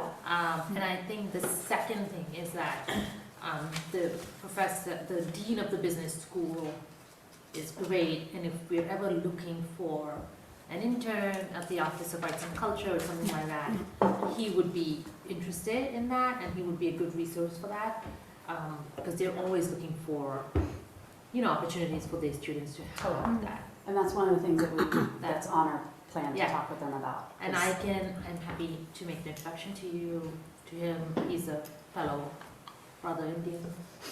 So. Yes. He's the one that arranged this. Oh, Vijay? Yeah. He's a nice man. He's He's super lovely. cool. Yeah. He's lovely. So kind of along those lines of like the town and gown thing, Yeah. did talk about Boulder Arts Week Yeah. getting more kind of integrated with CU and CU more integrated with Boulder Arts Week. We have 2 representatives on our steering committee for Boulder Arts Week that are from CU. One is a PhD student, and yeah, and then also Lisa, who works with their outreach, whatever they call it. They have a very long name. Office, so like community engagement. Yeah. I had one more comment. Yeah. Talking about engaging students, his Roots Music Festival did an awesome job engaging CU students Friday night, especially, not so much Saturday because it was John Summit, but they had these student tickets, which was, I think, Your place really was hopping that night. such a great way to get the community engaged. And Special student. Yeah, it was very clever, I think, and I feel like other nonprofits should, sure, students don't embrace nonprofits, but do these nonprofits embrace them? Like, are they offering, come hang out with me? I think that has to be, the phone rings both ways. Totally. One of the things that we had talked about as maybe 3 years ago was doing more outreach as the commission spaces open up to the arts community at CU. So that's. There's also the CMDI school, Communication, Media, Design and Information Graduate School, which we've partnered with, or chatted with. They used to be CMCI. I don't know if that's what I knew them as, and I keep referring to them as that. It's a really cool program they have that's located in downtown. So that's like another in with CU, because like part of what their purpose is to be more integrated with the local community, specifically business community. So they have like a monthly series, Caffeinated Mornings, where they invite people to come speak, and they're really well attended by community members and students there alike. So being more of a presence there is on our radar. Great. You got everything you need? Sorry. Awesome. No problem. Attachment 3 on your packet is the calendar for 2026 meetings. So I just want to go through that, and if there's any of those dates that we're not going to be able to have a quorum, let's figure that out right now. We've got the last Wednesday of the month again. So it's January 28th. Should I share this onto the screen? Sure, yeah, please do. Yes, intake. I'm gonna share it on the screen real quick.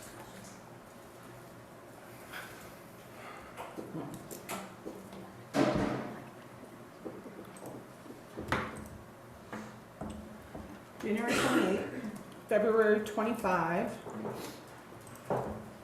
Wait, do you want to know if we cannot make it? Yeah, if you cannot make it, and we've got a bunch of people who cannot come. I cannot make it on the 25th of February and the 25th of March, unfortunately. I think I'm out for February as well. Do you want to consider moving that meeting? Does anybody else know? Because Is 5 there- is still all right. We can still have a quorum if there's only 2. February. February. There's no BJ meeting that month. So that would be February 18. Does that work for everybody? Yes. I don't know about me. It's both Ash Wednesday and the first night of Ramadan. I don't know if that matters for a community. Like, I don't know if that matters. I think if we're going to miss commissioners either way, then let's just keep it where it is. But I mean, I don't know that that affects anything. But Oh, I thought you said for oh you. no, not for me. Not for I me. see. Okay. I was just throwing it out there. It would not for me. Okay, so we're going to move February from the 25th up a week. And then March up a week, does that work? Yeah. So that would be March 18. March 18th doesn't work. Doesn't work for me either. Okay, so March we'll keep this, February will move up a week, March will stay the same. For those that are involved in it, spring break at CU is March 16th through 20th. It's earlier this year. And VVSD too. April 29 and May 27.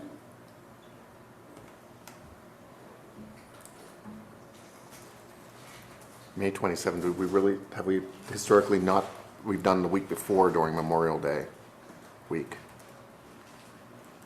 Have we? I thought so. I can do the 27th. Is anybody else planning to be out I on don't know yet.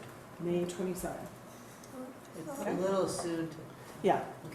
June 24. If it ends up being an issue, we can try and change it up. June 24, July 29. That's the last. Okay. And then we'll have new board members coming on at that point, so maybe we'll just Oh, that's right. re-review at that point. I can't think about it. I know. Okay. I can't think about it. And these are posted on the website now, so. I would just say August 26th, it might be the next Roots Music Festival.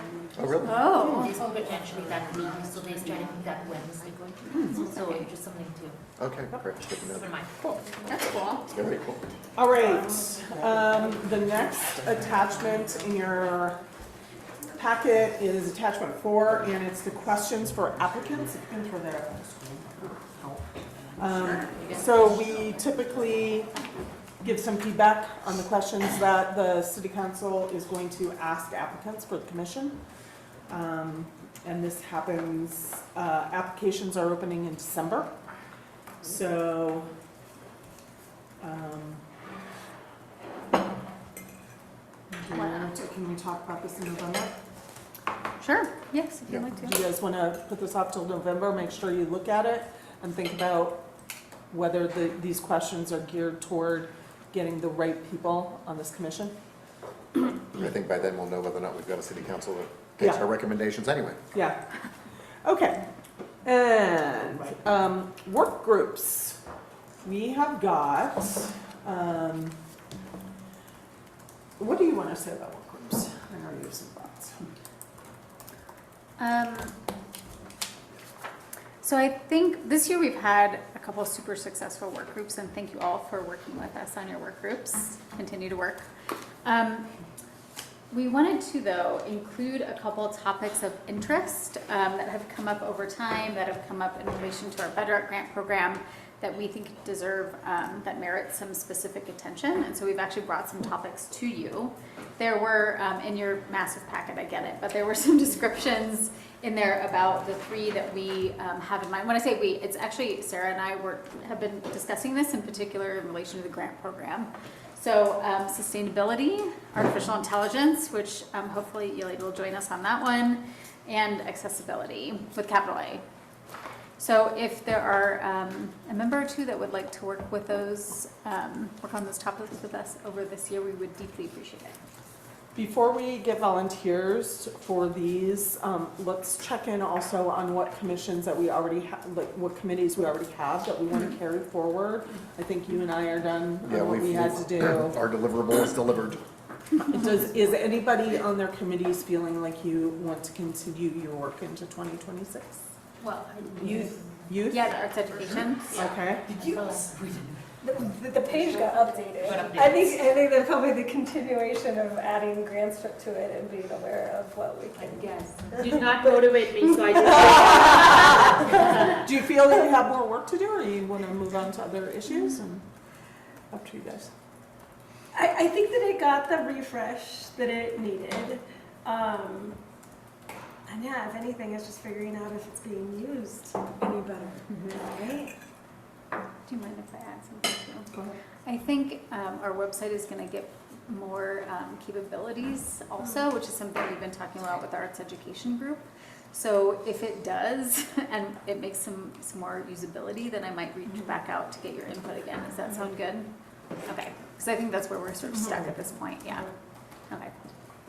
And then the land acknowledgement, I think we kind of stalled out a little bit, but we had a little, you did some work when you went to that retreat, right? So, yeah. But I don't know if we need to do more work on that. I don't feel like we do, and we're gonna touch on that in our final topic a little bit, and if you guys disagree with that, then we can revisit that, but anything else other than the arts ed then? Great. Cool, so let's, arts ed, it sounds like you guys both want to continue on that specific topic, the two of you? The youth, yeah. Yeah. Youth. Oh, youth, yeah. So then we have sustainability, AI, and accessibility. I would love to help with AI. As an arts attorney, I track that, the legal posturing of that all, so I'd love to do that. The only thing I want to help with, which is not on this ballot, and maybe it's related to AI, is I feel like all of you do so much work that's repetitive, and if we can have some sort of a hackathon or something like that, where we have people come and build some AI agents for you to use based on your rubric and things like that, I think it'll be helpful and take some things off the table. Do you mind if I? So the city has some strict limitations around the use of artificial intelligence. And one of the things I was going to start with in our little work group is bringing in somebody from our IT team to talk about how we use it and our limitations and like the city's constraints around it. So we can certainly ask when we're in there about if anybody's using automation or if it's possible or recommended or how they would recommend that. Or sustainable. Or sustainable. Right. Or so dependable. Maybe that's an agenda topic rather than a committee. Exactly. Okay. Yeah. Yeah. Got it. Tracking that. Got Okay. it. Yeah. Cool. I have interest in both sustainability and accessibility. I'd say maybe, like, when thinking of it from this city lens, I mean, I know that it's applicable to the bedrock organizations, but doing more research into what programs and incentives already exist through the city that our role can also be to help, like the Oscar program and the climate initiatives and PACE and stuff like that. And I know a handful of them, but I'm sure that there's a lot more there that then can be tools as organizations are trying to meet their sustainability goals. Are you volunteering for Yes, both? yes, sure. Okay. I just have a question. I don't know if there's a precedent or a ban on this, but I think especially for the accessibility and sustainability and maybe the AI one, I don't know. It might be interesting to have like a staff liaison to kind of coordinate stuff that we're doing in our office versus things that we're offering to organizations. And like if I was part of it, I wouldn't want to harsh on anyone's mellow, but maybe like every few meetings, a staff person could come in just to coordinate efforts there. Yeah, that sounds great. And I am happy to serve on the sustainability portion of that as well. I have a lot of connections with Colorado Green Business Network and a lot of other regional and statewide organizations, but also because I oversaw sustainability efforts at the credit union, also aligning that with the 16 or 17 pillars that are part of the United Nations goals for sustainability, which include everything from accessibility to it's a lot of goals of what Boulder is, where it's showing that sustainability is not just environmental; it is social. Cool. And anybody want to work on accessibility? Would you? Anybody? I don't want to commit to anything right now. If you need my assistance, I'm available. I know an organization that's done really well with the accessibility, and that would be the dairy. Not only did they get a grant and do some fundraising and do some capital campaign to do that back portion with the elevator, they've also recently, in fact, I sent to Sarah and Lauren an email from Viva Theater where they were saying the dairy now has earpieces there to allow for those that may be hard of hearing to be able to use those in the theater for hearing as well. So that might be a good way to kind of start the liaison type thing to. I'd like to There you see go. an accessibility library that organizations could borrow from. Oh, yeah. Yeah, there's one of the churches downtown, I can't remember which one, when my mother-in-law came into town, we went down and we borrowed a wheelchair for a week. And they've got they've got all these accessibility things where you can just go there and you borrow them for as long as you need them. You can take them if you need them. Cool. Or how did, sorry, my mouth's Brendan, how did you all do the tactile tours? Did you work with someone for that? Yep. Yeah, we worked with a local person who's connected with some like visually impaired blind groups, and So she they helped design the tour. I mean, we like our tours have notes, so they kind of use the notes to just like describe the piece, and then they're encouraged to touch the piece. And But I mean, we have a contact. yeah, we definitely do. Yep. Yeah, community member representative. What is the end goal for this committee? For the accessibility committee? No, like all committees. All committees, it's to pull together some recommendations for the direction of either staff or the commission without spending a lot of time in meeting talking about it, gathering resources and ideas. And is there a deadline? No, committees can work on their own and Oh. do as much as they'd like, or you're not just working groups. Am I wrong in assuming this also has direct application to the Bedrock evaluations and how we're supporting venues and kind of meeting those goals? It can be. I will help Phil. Okay, cool. Well, thank you guys. Thank you. And we'll continue to just have report outs at our meetings. All right, our final topic before the group photo is topics to be on the agenda for future meetings, and what additional projects that we haven't already discussed do we want to take on as commission. Jeffrey, you had some. Yeah, I thought it was a good idea. In fact, I was thinking immediately the land acknowledgement to kind of continue on that and align it with what the city sees appropriate for the usage of that. I was glad we were able to use that today and say that today because we are in Chautauqua, which was a movement started in upstate New York. The word Chautauqua actually comes from the Iroquois nation's language, so that seemed appropriate here, but making sure that we are using it in alignment with the city's usage. Our plan is we're going to have a little broader discussion about it at the November meeting, which is going to impact how we move forward in 2026. We didn't want to take a lot of time on this very full agenda, so we'll discuss it further in November. Did I have something else that you wanted me to say? I don't think so on that. Oh, go ahead. So we didn't do liaison updates, but I wanted to share that I followed Gaia's lead on inviting my organizations to come and gather, and that was great. It was only like 5 or That's 10. really cool though. But one of the things that came out of it was sort of this broader conversation of them being like, so what is your role as a liaison? I was like, what do you want it to be? I got a name tag. And so much of what they liked was this opportunity to even just connect and talk to each other, which I wouldn't have done had you not done that. And it got me wondering if in 2026, Bravo, ladies. if there's not wouldn't be a value to looking at the organizations and actually assigning them to people based on how their organizations are cross, like, I don't know, their identities align, you know? So like, if the group had all been theater and dance companies, the conversations that would have happened between them, and then making a goal of like, quarterly, that we just like, we get them together. And then we like stop with all of the individual, I don't know, not that we stop with them, but like trying to get some like, efficiencies, right? Be efficient with the time and see if that makes a richer experience. And they do really love to hang out with each other. And I think there's a lot of stuff, like the next one I'm hosting is December 9th.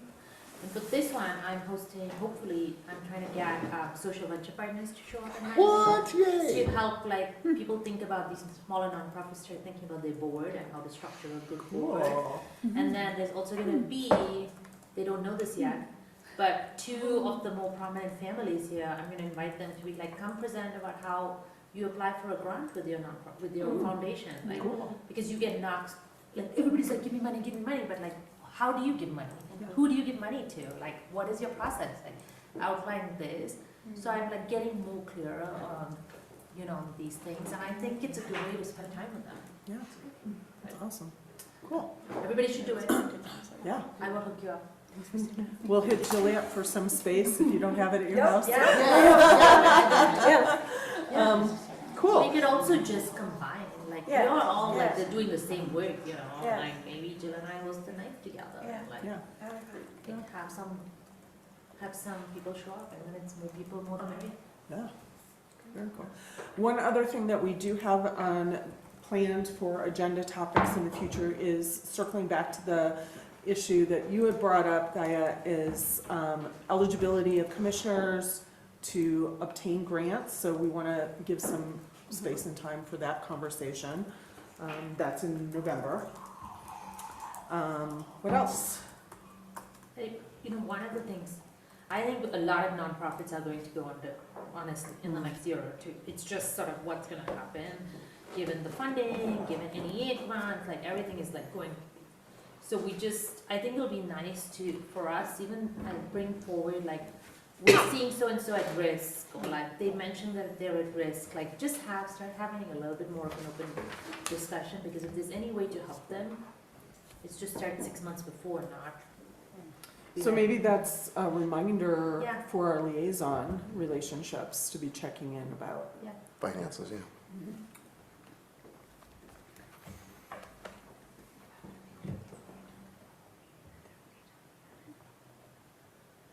Oh, right, yeah. Good reminder is, as you talk to your liaison groups, just get consent to talk Yes. about their situation in a Yeah. meeting. So that's, yeah. Anything else we want to prioritize and have as conversation points that we know right now? We've done a lot in the last year on all this planning, and maybe it feels right that we're just going to take a breath for a couple months. I think it might be useful to have a summit for the arts community on how to restructure their DEI strategies, you know, how to do the work, but perhaps restructure their DEI a little bit so they can apply for federal grants still. Is that a Matthew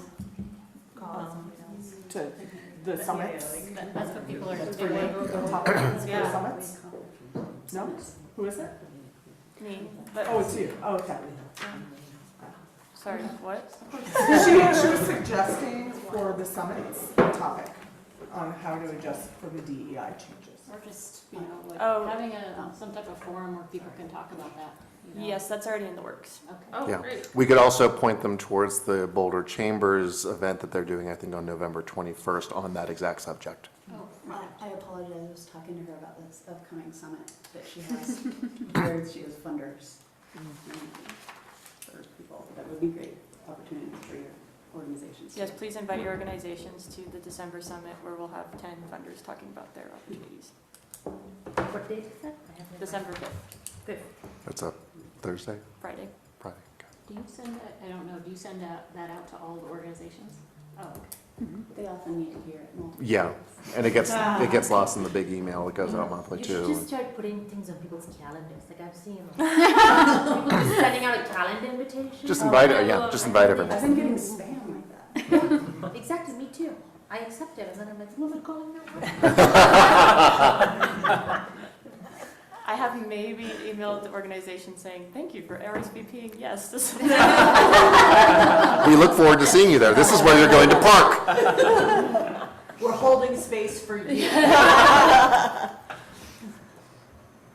Matt? I apologize, it's not really our place to enter into this, but I did want to point out that maybe sometime next year inviting SCFD to speak, because the renewal will be in 2028, and I imagine they'll be talking about a restructuring and campaign sometime at the end of next year. Do they have a new executive director in place? Yes.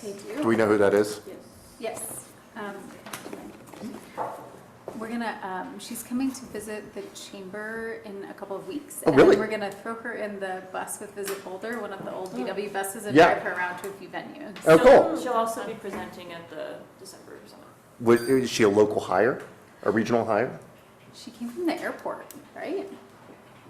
She doesn't necessarily have an arts background, but she's excellent. Anytime I've heard her speak, she's definitely Well, good. They needed someone, as they go through the reaccreditation, Yeah, they needed someone in there to be able to navigate that. yeah, Big time. Good, yay, I'm glad. yeah. So we can add that. I think that's great. Oh, to add totally. that. Yeah, totally. Cool. And then obviously, we add to our agenda on a rolling basis as to what's going on, so, cool. I think that is bringing us to the end of our agenda, except for our photo. So thank you, everybody. Thank Thanks you. for here. Thank you, Ellie. Thank you, Dan. Who is taking the photo? I will Where do we take wanna go? it. That's maybe a nice. Yeah, background. over in front of the rocks there, I think would be good. With this ominous top down.